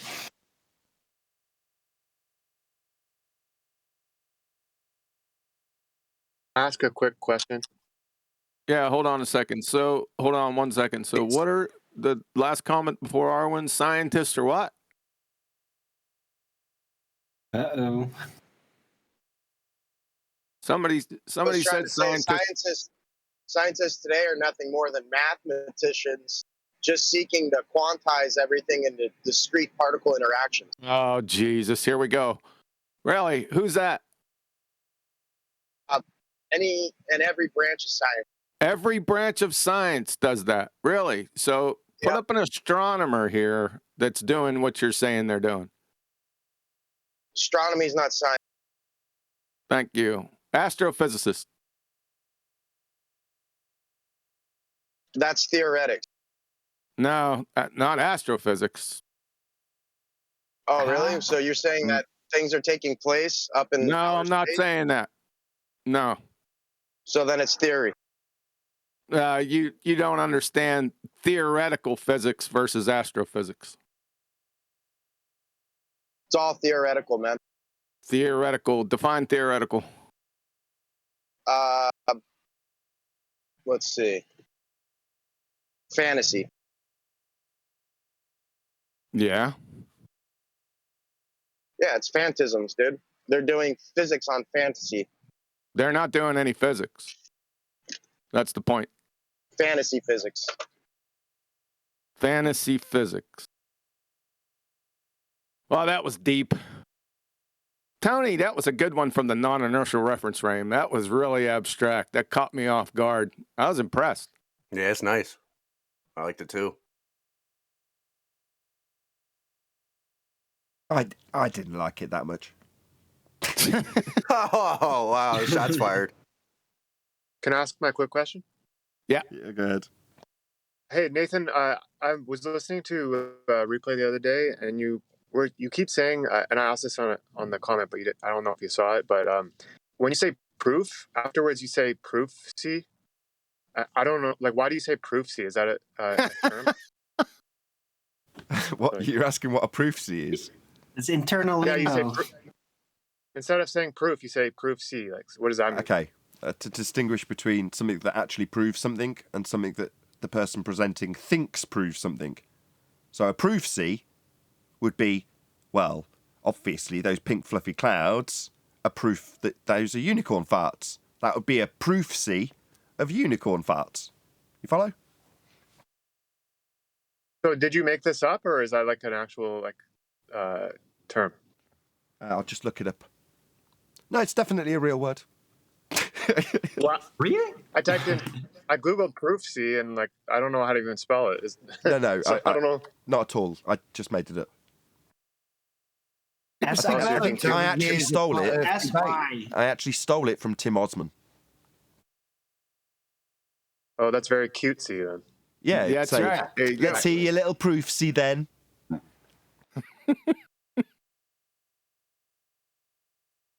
Well, just to get back onto what we were talking about, as far as a point of contention for a debate to exist, what is the point of contention now? There isn't one. They use a flat plane in the first instance to measure elevation angles, so do we. There isn't a point of contention. They require a flat plane to assert that they're on a sphere. They'll start measuring it and then turn it into a sphere, destroying the angles they measured in the first place. So there is no point of contention. Earth's flat, you can think of it as a sphere, but it'll violate the angles you used to measure in the first place. So there isn't one. Right. There's just struggles of will now. That's what we're doing. The depth of retardation. Right, yeah, just illogical stupidity is what we're dealing with. And their mindless wiki parroting acumen. That's the contention. How deep does it really go? We'll flesh it out. But they even get that wrong at times, though. Right? Yeah. The anti-flat earthers are even their backdrop, what they trusted on everything, even that is now starting to work against us. Or against them, because we are even figuring out where they got their ideas from, how they come up with it, and then they really can't use it anymore, but they still have the habit of relying on all that stuff out there, including Wiki. So they might sometimes parrot Wiki, but it's not a bad idea to double check if they're actually right, because they just get things wrong now. Just wrong. I like how Arwin boils down basic research. It's not a bad idea to have a little check to see if what you're reading's actually correct, Because you know what? Sometimes it isn't. Shocking. Right, Owen, that's basic research in a nutshell. Yeah, well, you got to start somewhere. I like the hordes of the mindless parroters of the wiki parroters. That's who I like. That's my favorite one. Just need to hold them down on what concept. Well, it is the wiki is the main source of the Coriolis confusion, of course, with their special terrestrial Coriolis, right? The ballers anti-flat Earth has always got that. It hasn't changed much. Hey, Coffee, hold on a second, Arwen. Coffee Hose, you're in here. You says in chat skanking, any news on why the dip angle correction is a negative number?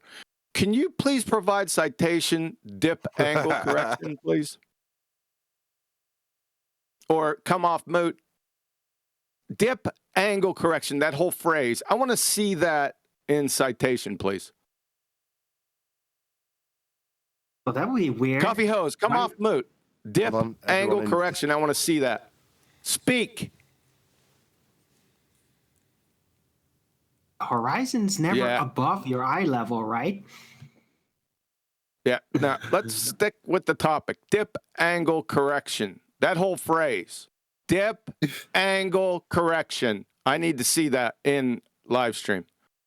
Or come off moot and explain it to us. Can I see a dip angle? What's the dip angle? Is the question, why is it always negative? No, I want, well, that's the question. I want to see dip angle correction. Even with a dingleberry, but fundamentally on a flat plane, when you've got an obtuse angle caused by you being raised above the height of the deck, you've got to, and you want it to be 90. So no, you're getting off. I want dip angle correction. I want to see that. We're all whistling past the graveyard here. Don't post a reference. Like, this is elephant hurling. It's a fallacy. You're a numpty dipshit. Come off moot. Now! I want to see dip angle correction. That's what I want to see. Oh, he says not. Yeah, so you're out of here. Okay, so Adam said that you've got a more obtuse angle. Is that what you said, Adam? Yeah. So because angle. Basically, the question to me was the bit that confused me was the angle bit. Angle? They have one of those, do they? Well, the point you're trying to get is something defined from the 90. So the point is, because you're above the deck, it's going to make the angle slightly bigger. And that's the point of the correction, is to bring it to 90. But don't say 90. Angle correction, really? Well, the dip correction. But my point was, when you said it's going to be more obtuse, presumably you're referencing what they would claim on a sphere. No, but same for us. If you do the way in which the eye works, the higher it is, the more the bigger the angle will be. Unless you've got your eye on the deck, you've already got your 90 there, but you're never going to be. It's always above. So it opens up, and that's the mathematical correction across the plane that you're doing. So the question basically is, why is it always negative? Because the angle will only ever be 90 or greater. So it's always going to be a negative. No. You have them wrong. No. You haven't. No. Well, how are you going to make an angle smaller than 90? So you have either QE or You're Brian. missing what he's claiming. Go on, Missing Brian. what he's claiming. Yeah, I couldn't answer a minute ago. When he talks about the dip angle, he's talking about the angle, right, the mathematical angle that goes down to their geometric horizon that they then account for mathematically to bring it up to the actual horizon. He's not talking about height of eye correction. He's talking about their dip to their geometric mathematical horizon. That's what he's talking about. Nathan, Nathan, I think you got it. Can you take over? My wife's giving me little rubbins right now. In terms of the angle bit. You have to be an Anglo-Saxon to know what an angle is, right? I forgot you were going baller fishing. I was sorry I was in. Apologies. That's all right. Yeah, it's just whenever I hear this word from a baller, angle, I was thinking, where are you getting that from?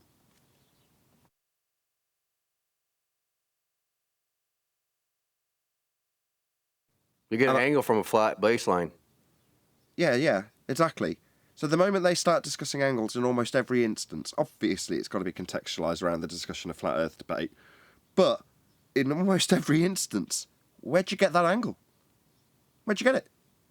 You haven't got that on a sphere for any of the contextual things it's required for when we're discussing it.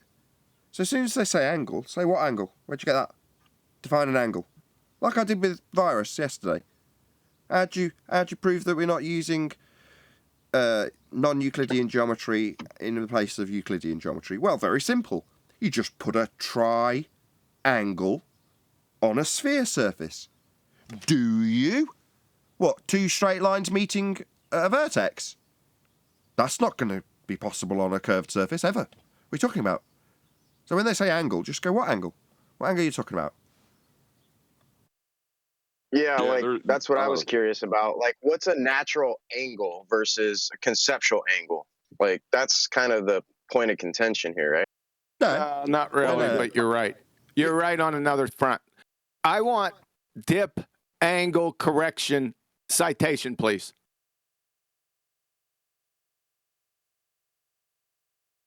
From anyone. Akuma won't. They ain't paying me. He won't come off mute, Akuma. Say that. Nobody's offering to pay him. That's the difference.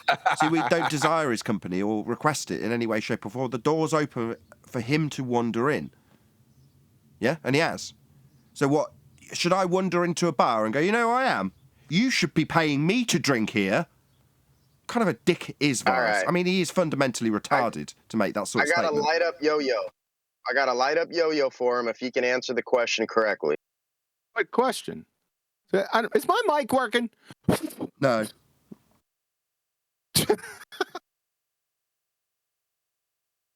You can get on to Ackhamvirus. We all know he's essentially retarded. Is somebody going to give me dip, angle, correction, and citation? Do I got to go to Skype or something? Let me go to Skype. Ooh, I got a bunch of messages in here. None with dip angle. But you're only laying that down to Coffee House. Nobody else is going to pick up that pattern. Well, maybe they will, but you're clutching at straws, in my opinion. I don't think anyone's caught this yet. Dip, angle, correction. That phrase. I want that in citation. How many times I got to say that? I can't break it down any further. He has to produce an angle. That's what I was going with, but based on QE's last statement, he's saying we're not picking up what he's putting down. So I don't think that's what he means, Brian. Okay. I think it's. I just want to go ahead. I was going to say it might be one of those points that's obfuscated in confusion, just so that they don't have to define what they're talking about, sort of like mass. So he's saying the fact that we actually do a height of eye correction and it's just called dip correction. When they say dip angle correction, that's inferring their geometric horizon, but you're going to need to show that in citation. Right, QE? Yes. Yes, sir. Boy, you touched on it right there. I think you got it. Well, I brought up that point a minute ago, they're only referring to our geometric horizon there. But maybe what I said wasn't exactly, yeah. I think I brought it up a couple of weeks ago, actually, Brian. You didn't phrase it like John phrased it. John's a master at phrasing things. It's not that you're getting it wrong. It's where is it? It's like, no, we don't want a repetition. Where is it? Does anybody have it? Do you not recall to dip or not to dip? That is the correction. I like Adams just as much. You dip, you die. I'm still lost as to what John's point is a little bit, and whether it's an incomplete definition. Is that what he's saying? It's okay. Just go. I'm going to show you. Dip, angle, correction, citation, please, and then post it for Nathan. Then you'll see it. I know what it is, Adam. Go on, we've all had a shot. Let's go, Brian. Let's hear it. So post it. That's what he's saying. Post it. Just bloody tell me. No, we're having fun guessing. I'm trying to. We're having fun. Yeah, Brian. Yeah. Go, Brian, go. When he posts a citation, it's going to involve a geometric horizon. Oh. Yeah. That's the end of that. No, you're wrong. Look, you got a nope. Well, I don't know that.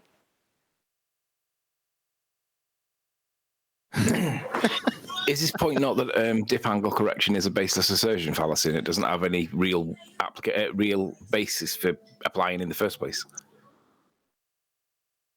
Told me that I was close. Did no one listen to what I said? I'm not going to repeat it because you're still guessing. We might find out if someone posts something. Like, come on, please. It's in the Eli said, please. It's in the phrase itself. Dip angle. Right. He said no. I love it because 10th man's got it just by saying it with a slightly different intonation. Obviously, that's going to get everyone around you to get it, 10th. I get it now, 10th, thanks to your concise, detailed explanation of it. Dip angle. All right. Yeah, I still don't know. Yeah, because you only can get a dip angle from an elevation angle. Is that correct? Nope. Can I ask you a question? Well, that's how you get a dip. Gosh, what's an angle?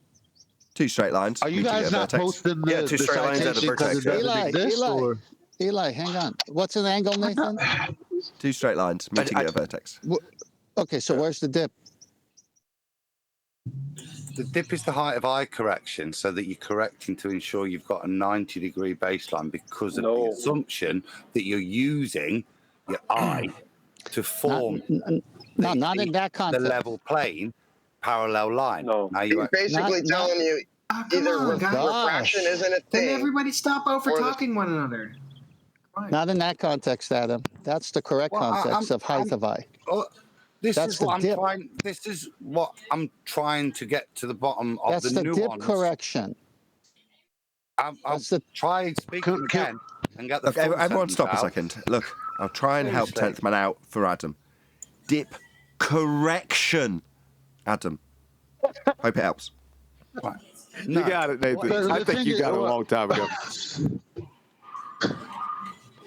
Could I just ask 10th got it in plain 10th English what the nuance of the question is, please, QE?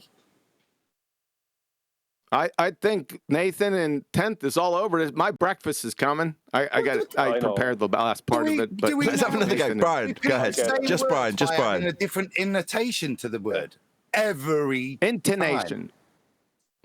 Whatever. Intonation. I got it. Yeah. Hold on. I got it. Whoa. Got another taken. Everyone calm down. Go ahead, Neil. That's it, Neil. Oh, we missed it. Angle. No, Neil heard what I said in terms of the phrasing it with a bit of a different intonation. And he's thought, well, if I do that, everyone will think I know exactly what we're all talking about. So just expand on that for us, Neil. Dip angle. Yeah, expand on that for us. No, it's dip angle. No, Arwin's definitely not got this. That's not the part. No, I know what it is now. It's the word correction. They must correct away from their claimed geometric horizon with this. The dip angle correction corrects away from their maths and corrects to actual reality. So is it like an intonation correction? What is it to correct something? Why would you correct? Because it's wrong. Hold on. That's away from the point, though, isn't it?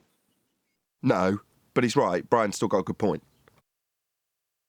Yeah, but what I think QE might be mentioning is they don't ever give citation for it, so it remains ambiguous in the mind of the person listening, and then they can equivocate between a geometric horizon and height of eye correction. I think you're Isn't there. that what I said? You're there. Basically, yes. I got a question. That's why I asked for it in citation. Yes, John, you've got there. I got a question, Nathan. Go ahead. I thought we were cool enough to call you Nate, but all right. Is it possible to have light bending and a dip angle all within the same reference? Because I thought it's one or the other. You have to qualify what you mean by light bending. Well, like refraction, like to say that. Yeah. Well, yeah. Terrestrial refraction. There it is. To say that. Yeah. To say that light bends, right, and then to take that and apply it towards the physical surface of the Earth and saying that therefore the surface bends. It just seems like you're kind of adding a little bit too much there. It's either one or the other. No, it works perfectly. And we know actually. the surface isn't bending. You're dealing with two different... It doesn't have to bend. As long as it seems flat, you can still use a sextant, right? Even though it is a globe. Thank you, Arwin. Can I take this one? One? Yeah, go ahead. Yeah, the site reduction tables and the steps you go after your initial angle measurement includes a refraction formula, and it depends the degrees above the horizon that you're doing it. It's based on that. It's already included in the numbers, so they already have it. But that's real refraction, not Earth bending. Nathan, just I'm not being retarded. Was the whole point of that then? If you dip, you die. No, not exactly. So, can you dig out a citation for dip angle correction for me, Adam? Can I? Yeah, just have a search, see what you come up with, then we'll go from there. So it might take you a couple of minutes. Hold on a minute. Can I fill those minutes? Yeah. Okay. To get a better understanding, go to the sextant operation method when dip correction, notice how I said it, is not required. Well, that would be the artificial horizon with a pool of mercury or oil, very steady, not moving, and a bubble sextant, like an airplane navigator would use, where they've already established the baseline with a bubble, so they've already got their flat plane. So in both those methods, dip correction is not allowed or necessary because you've already established the baseline that's horizontal. When you use the marine sextant and you're sighting the actual Earth you're on, the height of eye is the dip correction so that you are going to get a horizontal, much like what the bubble would give you at your eye level, or the artificial horizon would give you at your eye level. So to dip or not to dip, that is the correction. It's on Mitchell from Australia's channel. Go watch that. What about dip angle correction? Well, I don't use those Shouldn't their terms, dip angle be consistent? What angle? No, it's tying them down. It's tying them down to the claim they're actually making. That's why you ask for a citation for it. Precisely. Because I'm still. Hold on, let John explain. Finally, we're at the point where John's going to explain. He's already done it once. I've already nearly got there once. But go ahead, John. Well, they're like Anthony said, there's an equivocation happening between the height of eye correction and a dip angle to a geometric horizon, but they're going to keep it ambiguous unless you tie them down to a citation. So that is why Guys, finally you need get a it. citation. Hold on, QE. We're just going through it now. Yes, finally. No. It's being explained while QE's questioning it, so it's being made less concise by the fundy muting QE's offering. I know it's your point, by the way. Go ahead, just try once more time, John. Well, like Anthony said, it'll be an equivocation, but the point of asking for a dip angle correction citation is to tie them down to which one they're using. Is it the height of eye correction off a flat plane, or is it a dip angle to a geometric horizon that doesn't exist? Right, so I've got that there, yeah? So it is, if you dip, you're dead, because they're dipping it to make a positive statement that the horizon is the leading edge of a ball. No. Is that... Not exactly, no. Yes, you're right, but no, because what QE's pointing out is if you're going to equivocate between something, you've got to define what you're actually going to be using. So they need both, don't they? Yeah. So what he's saying is once you tie them down to what they claim is their dip angle correction, it's game over.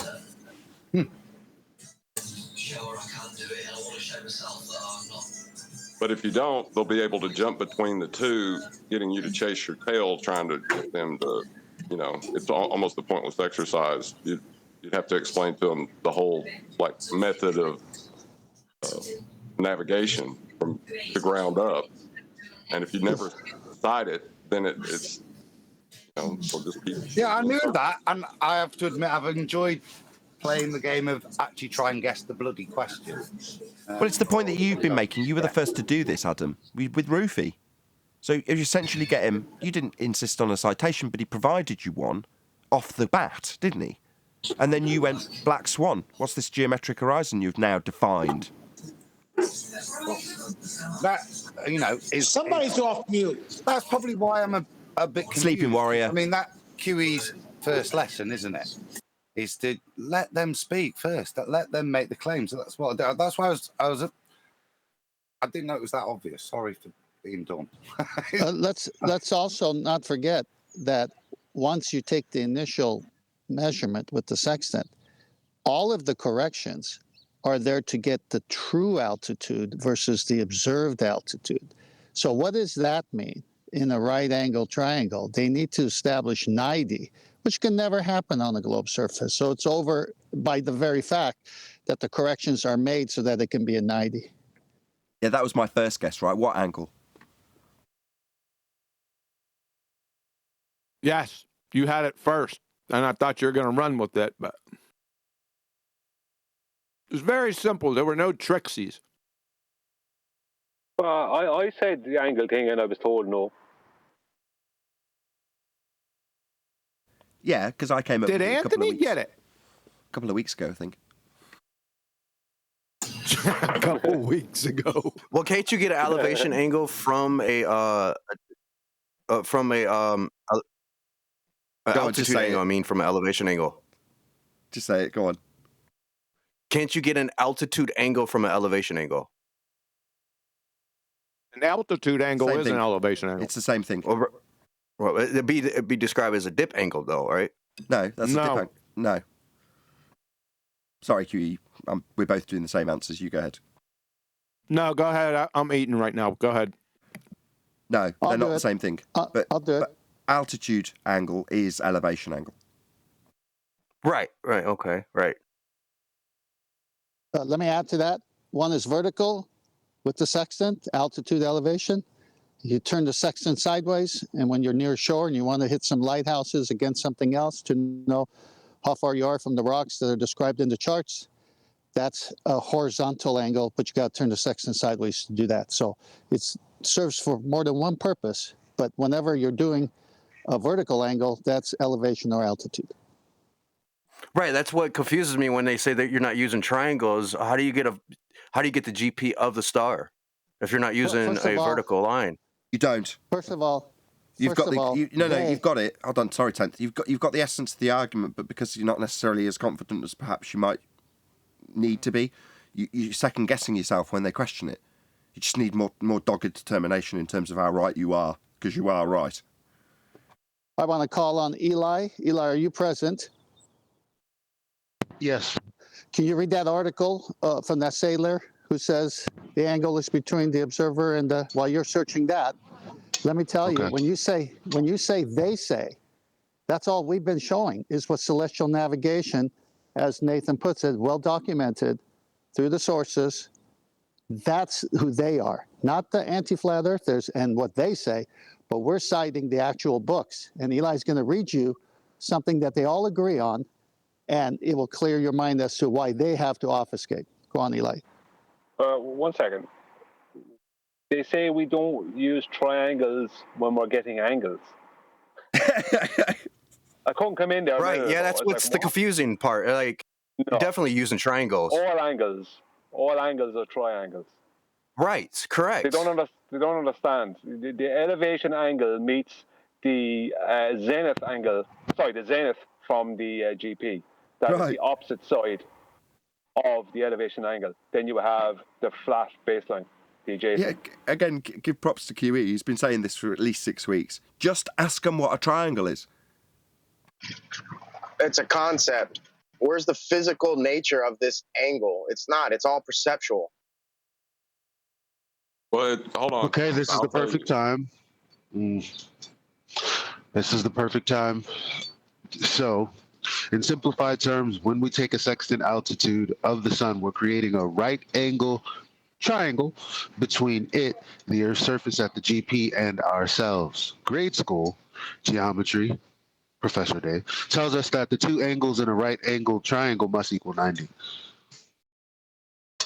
Well, Oh man, that was nice. I was about to say the triangle is conceptual. It's when you tie it to reality that it becomes a measurement. Exactly. So, you know, your idea of feet or meters could be described in the same way. It's only when you slap a rule down on something that it becomes a physical measurement of that thing with a conception that you've derived into a convention to be able to verbalize it. But you've still taken a physical measurement, and in this instance, you're measuring the baseline. That's the ground, with the GP meeting it at the ground. So there is very much a physical aspect to it. It's why it's such a powerful claim for us.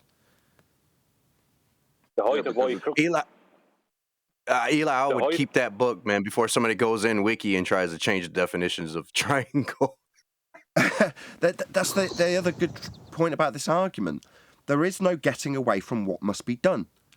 You can't suddenly obfuscate around triangles. Now, they're trying to, but it is deeply embarrassing. Like I say, QE's been saying to us, just ask them what a triangle is and see how far you get. Because that's what it boils down to. It isn't agree, disagree when it comes to celestial navigation. Because it's not like you can say, well, it can be a little bit of a curved line to make an angle. No. You fundamentally don't understand how this is being done in mathematical terms if you say that. It is done flat. It can't not be done flat.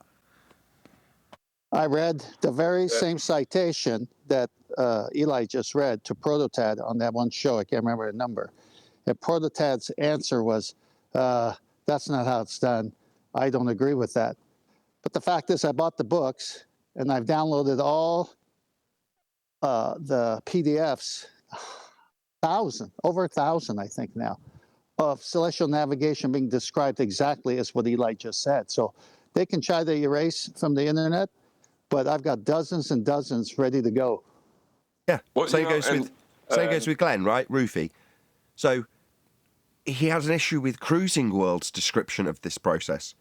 And what he offered up in response was his own little cartoon. It's like, so it's Roofy, an individual who believes in a sphere, versus Cruising World.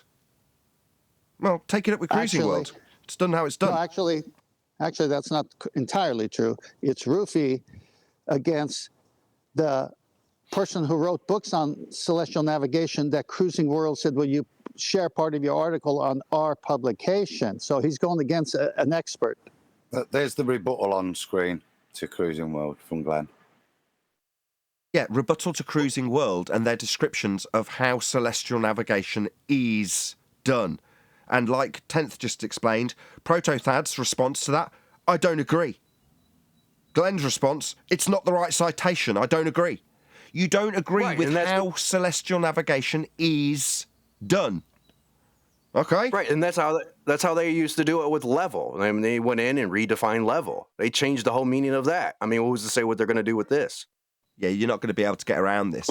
Because as soon as you change the meaning of a straight line meeting at a vertices to give you an angle, suddenly you haven't got a Euclidean geometry base for your non-Euclidean geometry.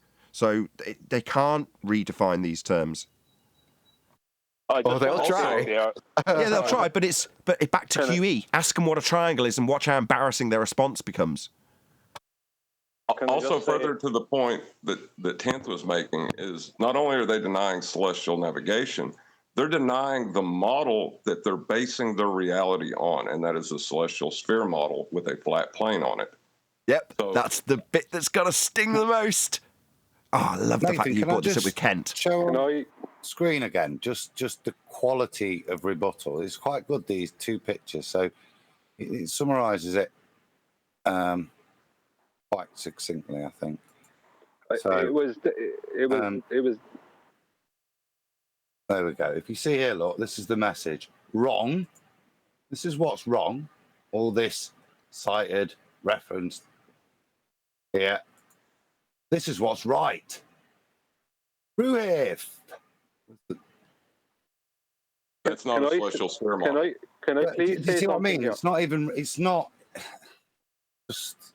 No, everybody else is wrong. Who's he arguing with? He's not arguing with us. He's arguing with celestial navigation. I'm done. He's arguing with his own model. Just let John make his point. Go ahead, John.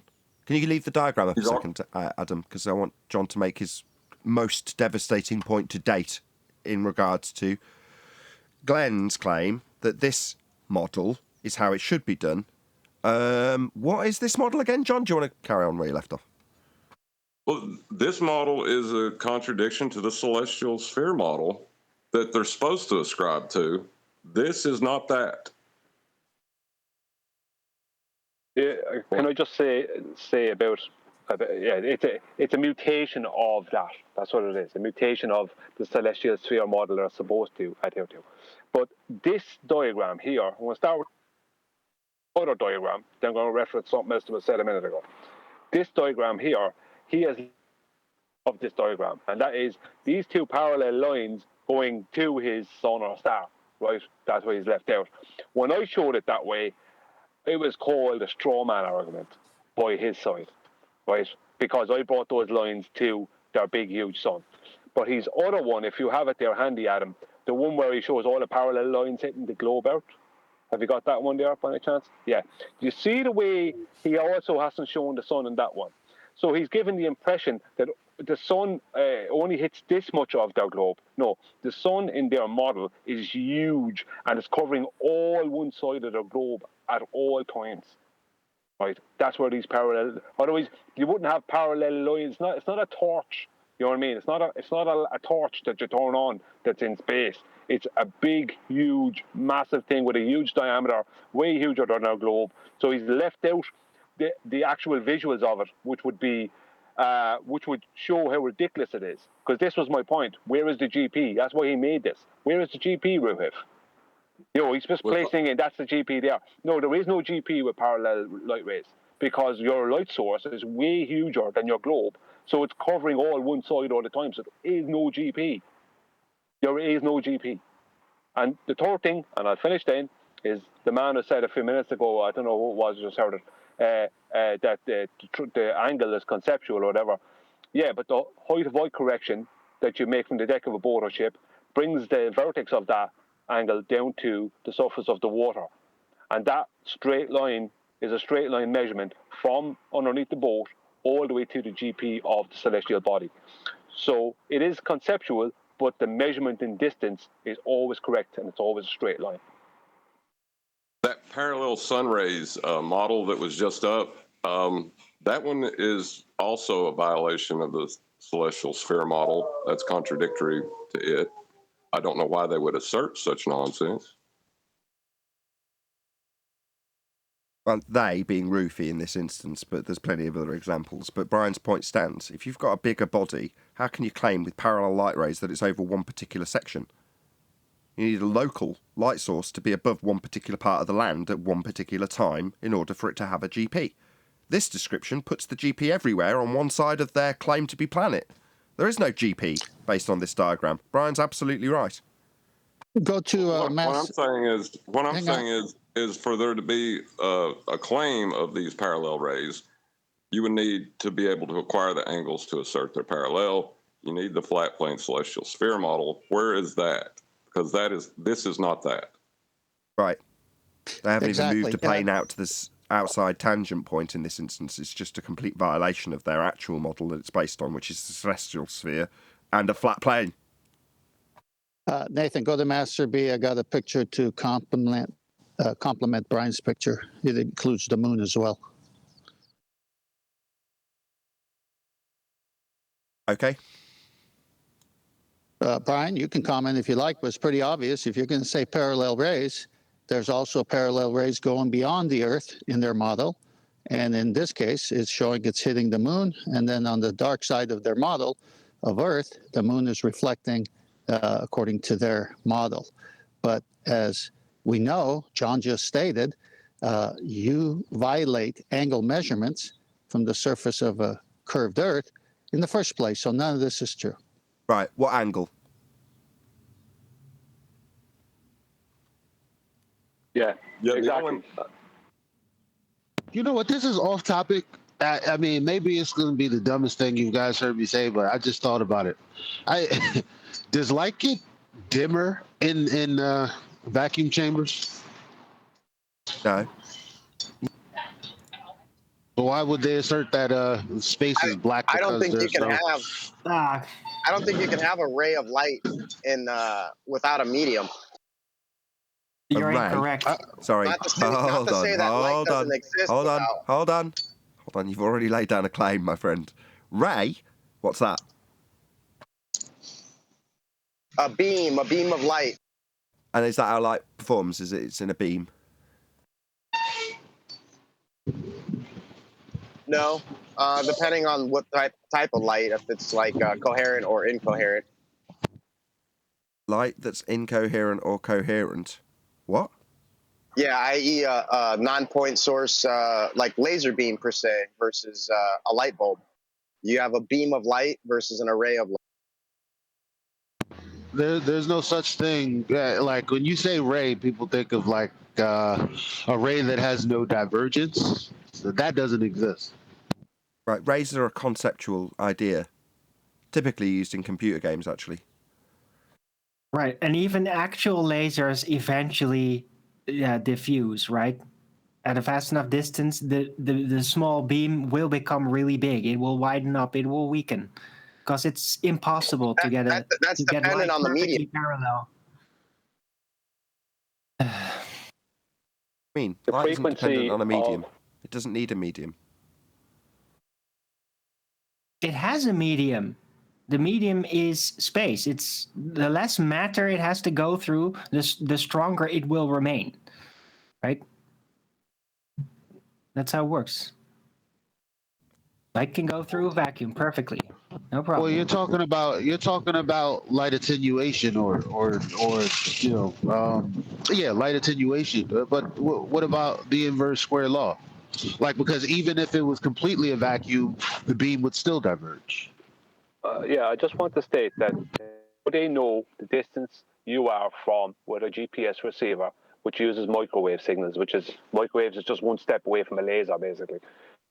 How they know that, let's say, that one sender of the signal is further than the other is due to the frequency. Right, the frequency. It's not like, because frequency will change due to the divergence. So something that was high frequency will stop being such high frequency the further that the signal has to go. That's why there's one of the main reasons why the longest microwave signal in the world is 146 miles. That was the best they could do. They might have done a little bit better, but they've never done anything more than 165. I think the term frequency is one of those examples of using a convention in reality, but making claims outside that convention to say light's a wave or it requires Correct. a medium. Spot on. That's one of the dangers you get into. Oscillation would be more concise. So when we talk about light as a frequency, do you understand how that concept's been derived? Are you talking to me? Or No, the guy who's talking about it needing a medium. When we talk about a wavelength, I'll shut up. Do you know how that idea, that way of describing it, has come about? Yeah, through how the light propagates. What do you mean propagates? Basically how the light travels through a medium. No, that's incorrect. Okay, could you explain? But that is your claim, coincidentally. How light propagates through a medium is what you're claiming. A, it needs a medium, and B, it propagates through a medium. That's your claim. But you're saying that your understanding of the way light wavelengths was derived as a convention is because of the propagation through a medium. That's not correct, though. That's not how that. That's what they do with the ether. Yeah, I'm talking about visible light. But maybe look it up. How do they come to those? How do they derive that convention of wavelength? Maybe look it up. I'm driving right now, man. No, but for future reference. I believe it's micro diffraction gradient. And they take the slits and separate them by like millimeters. Correct. Or even less. Correct. Yeah. It's the interference pattern, otherwise known as probability distribution, that's then quantified in a convention known as wavelength, based on probability distribution, not propagation through a medium. That's incorrect. It's also based on the conceptual photon. Diffracted. Go on. Feel free. You talking about the diffracted wave pattern? Wave pattern. What kind of wave is it? No, the diffracted wave pattern is seen in like the double slit experiment per se. Yeah, that's a diffraction pattern. It's otherwise described as it's described as a probability distribution, otherwise known in mathematics as a wave function. A wave of what?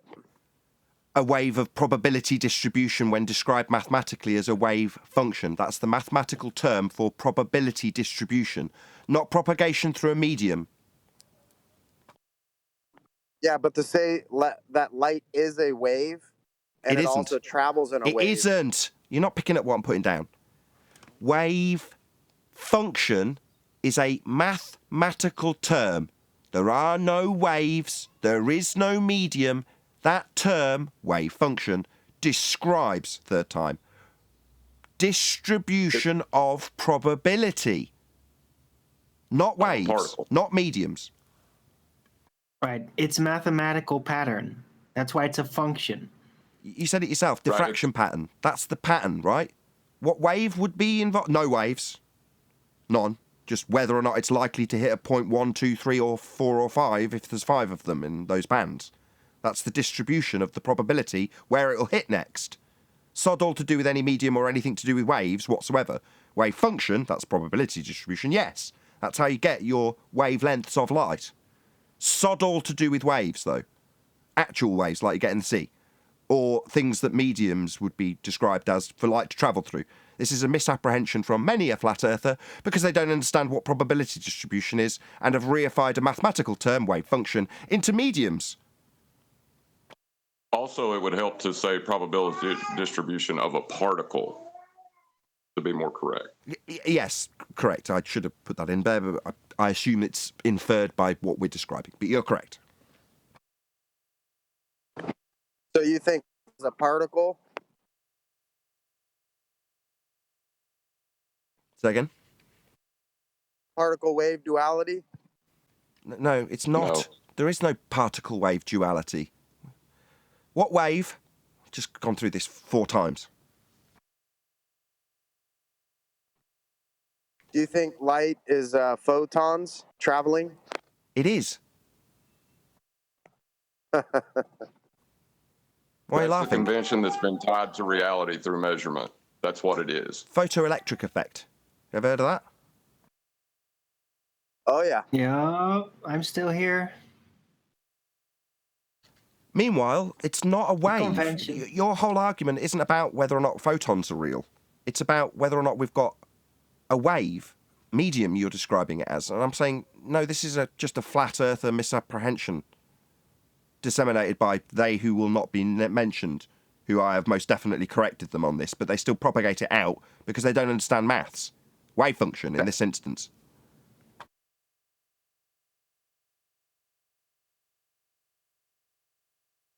So light's not a wave. There is no particle-wave duality. Right. If it were a wave, then it would be a secondary substance, just like sound is basically the material in patterns, right? Well, that's not what light is. It's not secondary. It's Neither its is it own sound, substance. just to point that out. That's a misapprehension and a reification of a concept also when people describe sound as waves. No, it isn't. What? Sound is not waves. The way that sound has been described in waves is a simplification. It's a convention to describe the propagation of the material we call air when sound is passed through it. However, the idea that it moves up and down in a wave is ludicrous. Yes, but it is secondary though, right? So maybe it's slightly different from like water waves, but it is effectively secondary. It's there's no sound without the can I finish, please? It's no sound without the material, right? In the vacuum chamber, there's no sound coming through, mostly, right? That's not the same case with light. Thus, can conclude light is not secondary like sound would be. Okay, fine. When you're comparing it to a medium being required, yeah, I'll agree with you. Yes, you need a medium for sound. Light, though. Talking about visible light, not light in its full totality, in its full spectrum. Okay, how does that make any difference to the complete misapprehension from the flat earthers that light needs a medium, when that's just a misapprehension about wave function? Visible light requires a medium. No, it does not. What part of the 4 times that I've explained that that's a misapprehension about what wave function is, that doesn't mean light's a wave or needs a medium to have a wave propagate through. 5th time. It's a misapprehension from flat earthers who don't understand what a wave function is. You're just talking quantum mechanics right now, dude. It's all concept. No, we're not. Sorry, you think a wave function's quantum mechanics? No, I'm... Sorry, it's not. It's maths. About so why are you challenging me and just sounding stupid now? Why are you challenging me on this? That's absurd. Wave function's a mathematical term. So shut up. Don't challenge me. When you think that you are going to describe wave function, a mathematical term that I have detailed to you now 6 times, as science. No. Just sit down, shut up, and don't keep babbling on about this nonsense you've got from other flat earthers that you parrot without knowing what a wave function is, without looking up what wavelength means. There is no, shut up! Shut your stupid mouth, flat earther. Shut up! Photons either. Shut up! You stupid flat earther. You do not know what a wave function is. You haven't looked up how wavelengths derived, but you've got the audacity to tell me when I describe a mathematical term, wave function, 7 times that you're going to tell me it's science. Sit down, shut your dumb mouth. Mathematics is Shut up, bud. You stupid retard. You have no right to discuss this anymore. You don't know what you're talking about. You haven't researched it. You're parroting off the nonsense of other flat earthers. And when I point out that it's a mathematical description, you tell me it's just quantum mechanics, making you retarded. Now sit down, shut up. Science is not... It is not science, you dumb fuck. I am sick of this now. 7 times is enough for me to get irritated with you. Stop trying to correct me based on your misapprehensions about what a wave function is. You don't know what you're talking about. Stop participating. The problem is because they've put this they've put this argument into a false dichotomy. So whenever we just talk about what it actually is, they can't respond to that. They can only respond to the other side of the false dichotomy that they're used to. It's all model Nathan's based. trying to point that out to you when he's saying it's a misapprehension of what the wave probability or whatever it's called is. It's all conceptual. Even their statement like light needs a medium. No, it doesn't. There's very logical examples that can demonstrate exactly that it isn't the case, right? You can shine a light through as perfect a vacuum as we can make it, right? And you can't do that with things that like sound. It doesn't work. So it doesn't need a medium to work. It's just a fact. That's a demonstrable fact. Now, all this model thinking about how if it is a wave, it must have a medium, so there's a medium that we can grasp. That's just another dark matter nonsense solution. It doesn't require it. End of story. Would it be safe to say, as QE did earlier, and I'll make a contrast, dip angle, wave function? Go do some research. It's not just flat earthers that make that mistake. Most people make that mistake because they just don't understand what they're talking about. Yeah, and that's fine. They do that's use reasonable. frequency of... I just want to drop they this do in. use I'm sorry. frequency of light as a convention. That use it. you know, It is a convention. Yes. It's just a model, another model. Yes, correct. But that's not a problem. Yeah, I appreciate that most people have this misapprehension if they've got a surface level understanding of light, and then they'll talk about wave particle duality. And that's fine. Yeah, you just don't understand what's being described because it's been described to you outside the context of the maths that's been used to form the convention. Now, if I explain to you the maths that's been used to form the convention to describe light with a wavelength as a probability distribution rather than a physical wave, if you can wrap your head around that, you'll go, oh, right.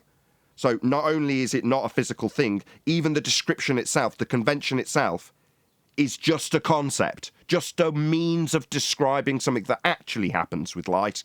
And what actually happens is where it gets distributed and the probability thereof.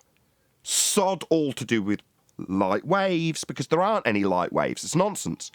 But when you say it 7 times and you get told, no, you're just talking about quantum. No, I'm not. There's nothing quantum about this. In this context, it's just about a mathematical description called wave function. That's it. No science involved. But no, I'm just talking about science.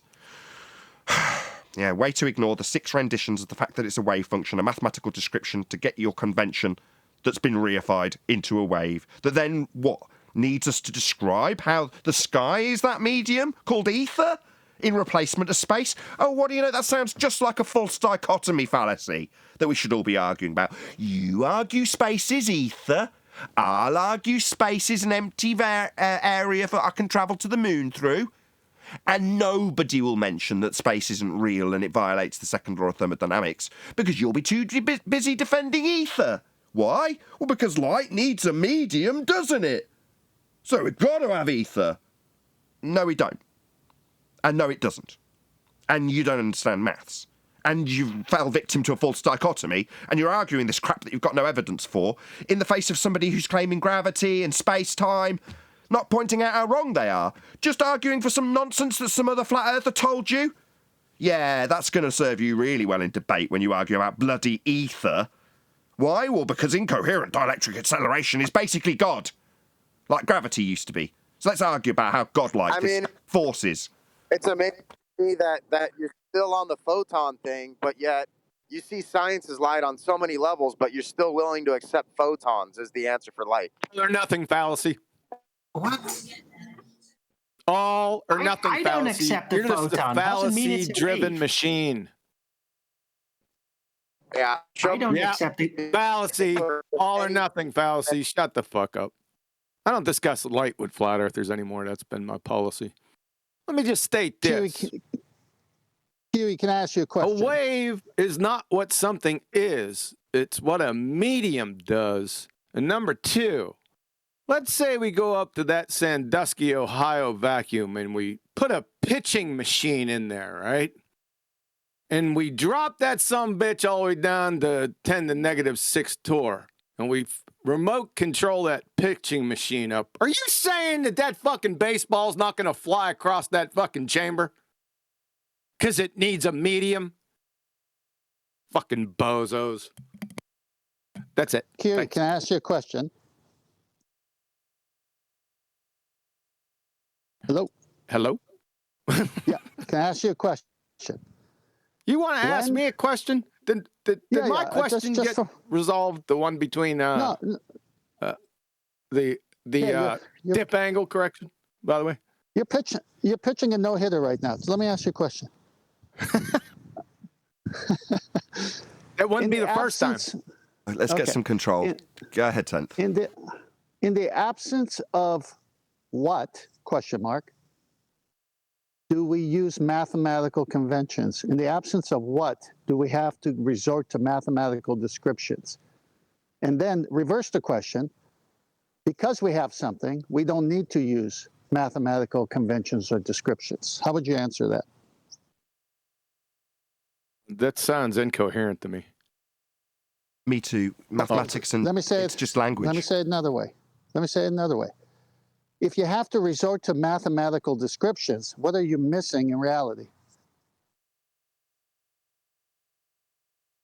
Again, reality I'm itself. still kind of lost. Yeah, I'm not following either, 10th. If you're going to describe something with maths or otherwise, it's just utilising language, which is just a whole group of conventions and concepts to describe one thing to another person. Okay, let me try it simpler. I fall into a swimming pool. I'm wet. I don't say I'm wet because of this mathematical, construction of words. I know I'm wet. Why do they want to go to mathematical conventions when you know you're wet? You don't. So why do they go to those conventions? To better describe it, just to make it describable. It's because there is no real thing out there, right? There is no actual wave, right? If light were waves, then I'd like to see like a light rippling as it moves in its path. Hold on, there is no such thing. No. Stop. We're not talking about waves. Just in terms of what 10th man's laying down. Just because I can describe probability distribution, a thing that can and is described as actually happening in physical reality, doesn't invalidate the mathematical description. It's only when there is only the concept in maths and nothing in physical reality that stands true in your description, 10th. Well, that's my point. That's exactly my point. But there is no wave behavior, though. No actual wave behavior in light. That's my point. It's only the diffraction cascade, which is kind of unique to light because it happens a lot with light. And the only other time that we could test anything to resemble that is like with water waves or whatever, right?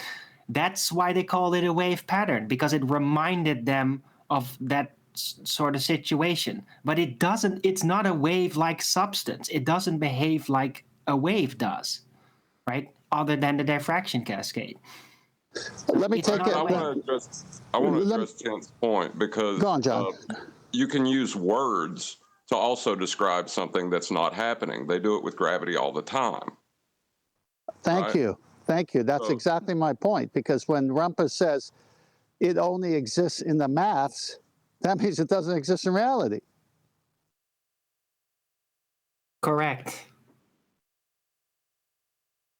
Sure. But, if it only exists in words, then it doesn't exist in reality either. Sure, but some things can exist in reality and be described with maths or words. Right. Yes, exactly. Right. But then it's, again, back to the miscomprehension that a wave function is actually an indication of a wave. No, it's only there like a flagpole, like, hey, look at this. Doesn't this remind you of a wave? Yes. That's it. It's just correct. A reminder. No, I totally agree, and I understand where the misapprehension has come from. But the overriding point here is back to John with whatever the example was previously with a false dichotomy, when all we're being led to do, I think it was gravity and gas go down, go boom, boom versus incoherent dielectric acceleration causes a downward bias. It's just a false dichotomy that's useful to argue about, so nobody ever points out that there's no phenomena in gravity. Well, this is exactly the same. If we can argue all day about how light travels through something that they claim is a completely devoid of matter medium called a vacuum versus how it would need to propagate through that exact same area that is actually ether. Sorry, is anybody going to point out that their claim is a second law of thermodynamics violation? That would be that interruption right at the critical point from Neil. So does anybody actually want to stand up and point out that regardless of whether or not you need to make a claim about something that doesn't or isn't required because light doesn't need to propagate through a medium, it's not a wave, misapprehensions about wave function, stacked up against their second law of thermodynamics violation? So let's argue about this all day in a false dichotomy. Flat earther claims ether, I claim space. And as long as nobody's pointing out that space isn't real, it violates the second law of thermodynamics. As long as they've got a claim on the flat earth side we can argue about, then this will be at worst a draw for the globe head. At best, he'll prove his point better than yours with ether being total nonsense. So Nathan, I just want to step back briefly and just say that anything can be described with maths, real or not. Yeah. So John, go ahead. And I would like to say something after John. Yeah, that's my point, is that entering into the false dichotomy, right, to begin with, and making a claim outside of convention is a trap that I see flat earthers fall into all the time. And you don't have to. There's no need in it. I don't understand why they keep doing it. They keep getting destroyed on it, and it's like they don't even see what's happening. It's just like the word dip is a poor usage of a word to describe height of eye correction. Wave is also used here, but people think of a different wave, not a probability factor that Nathan and what the whole thing describes when you look into it. So that word is tripping people up. Right. It's descriptive. Dip is the action of your head turning slightly, right? It's a dip. So it's more descriptive than technical. But we are given this at the feast of nonsense when we arrive in the subject matter. Here you go. Here's a whole platter of pseudoscience for a flat earth. Check it out. You got experiments, in quotes. You got tests. You got maths. You got all this whole worldview that you can build around this little model. Check it out. It's all here for you. Feast at will. And it's like, hold on a second. I've just walked away from one table full of nonsense food. Should I just start gorging my face on this crap? You don't need any of it. None of it's necessary. You don't need to be making claims at all about anything.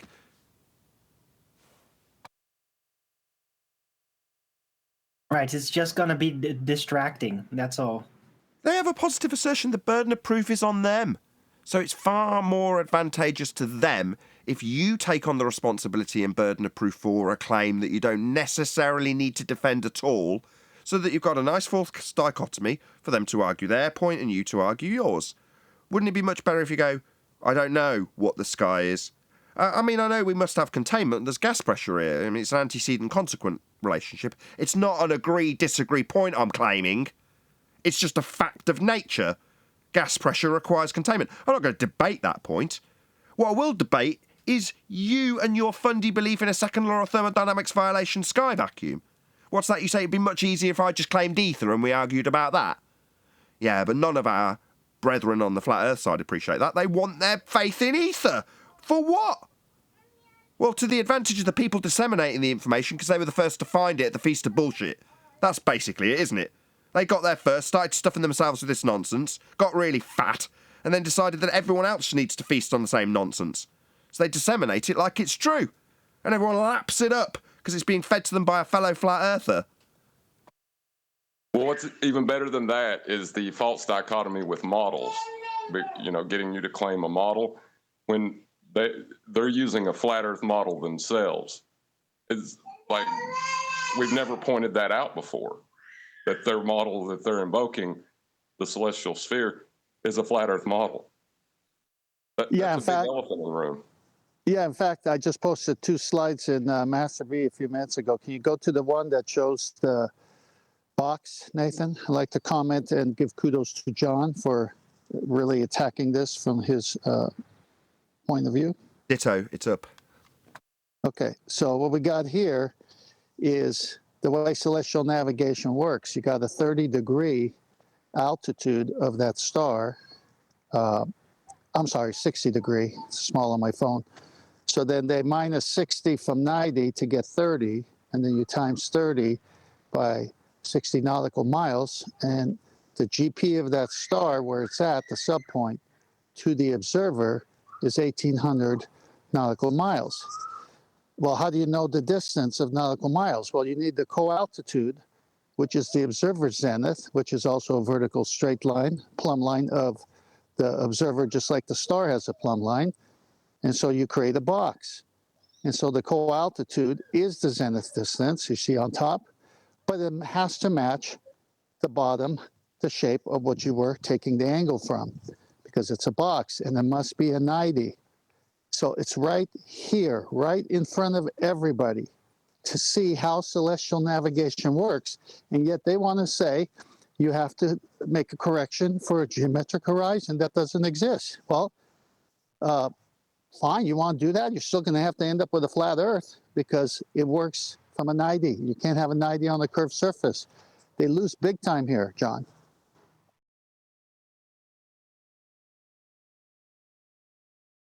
Any last remarks? If not, I'm going to round out.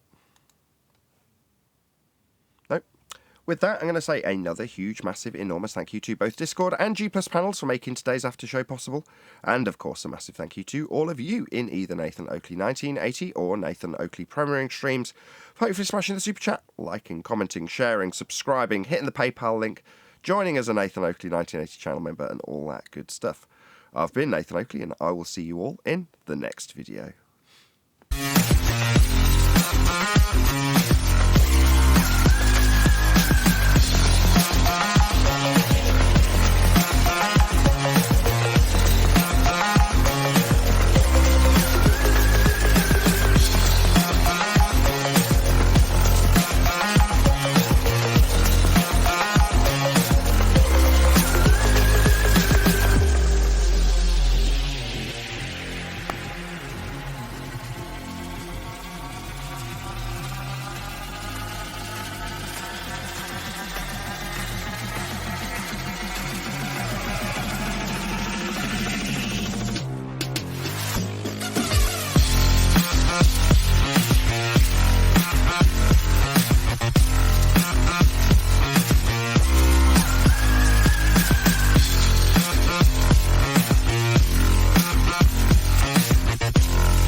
What a day!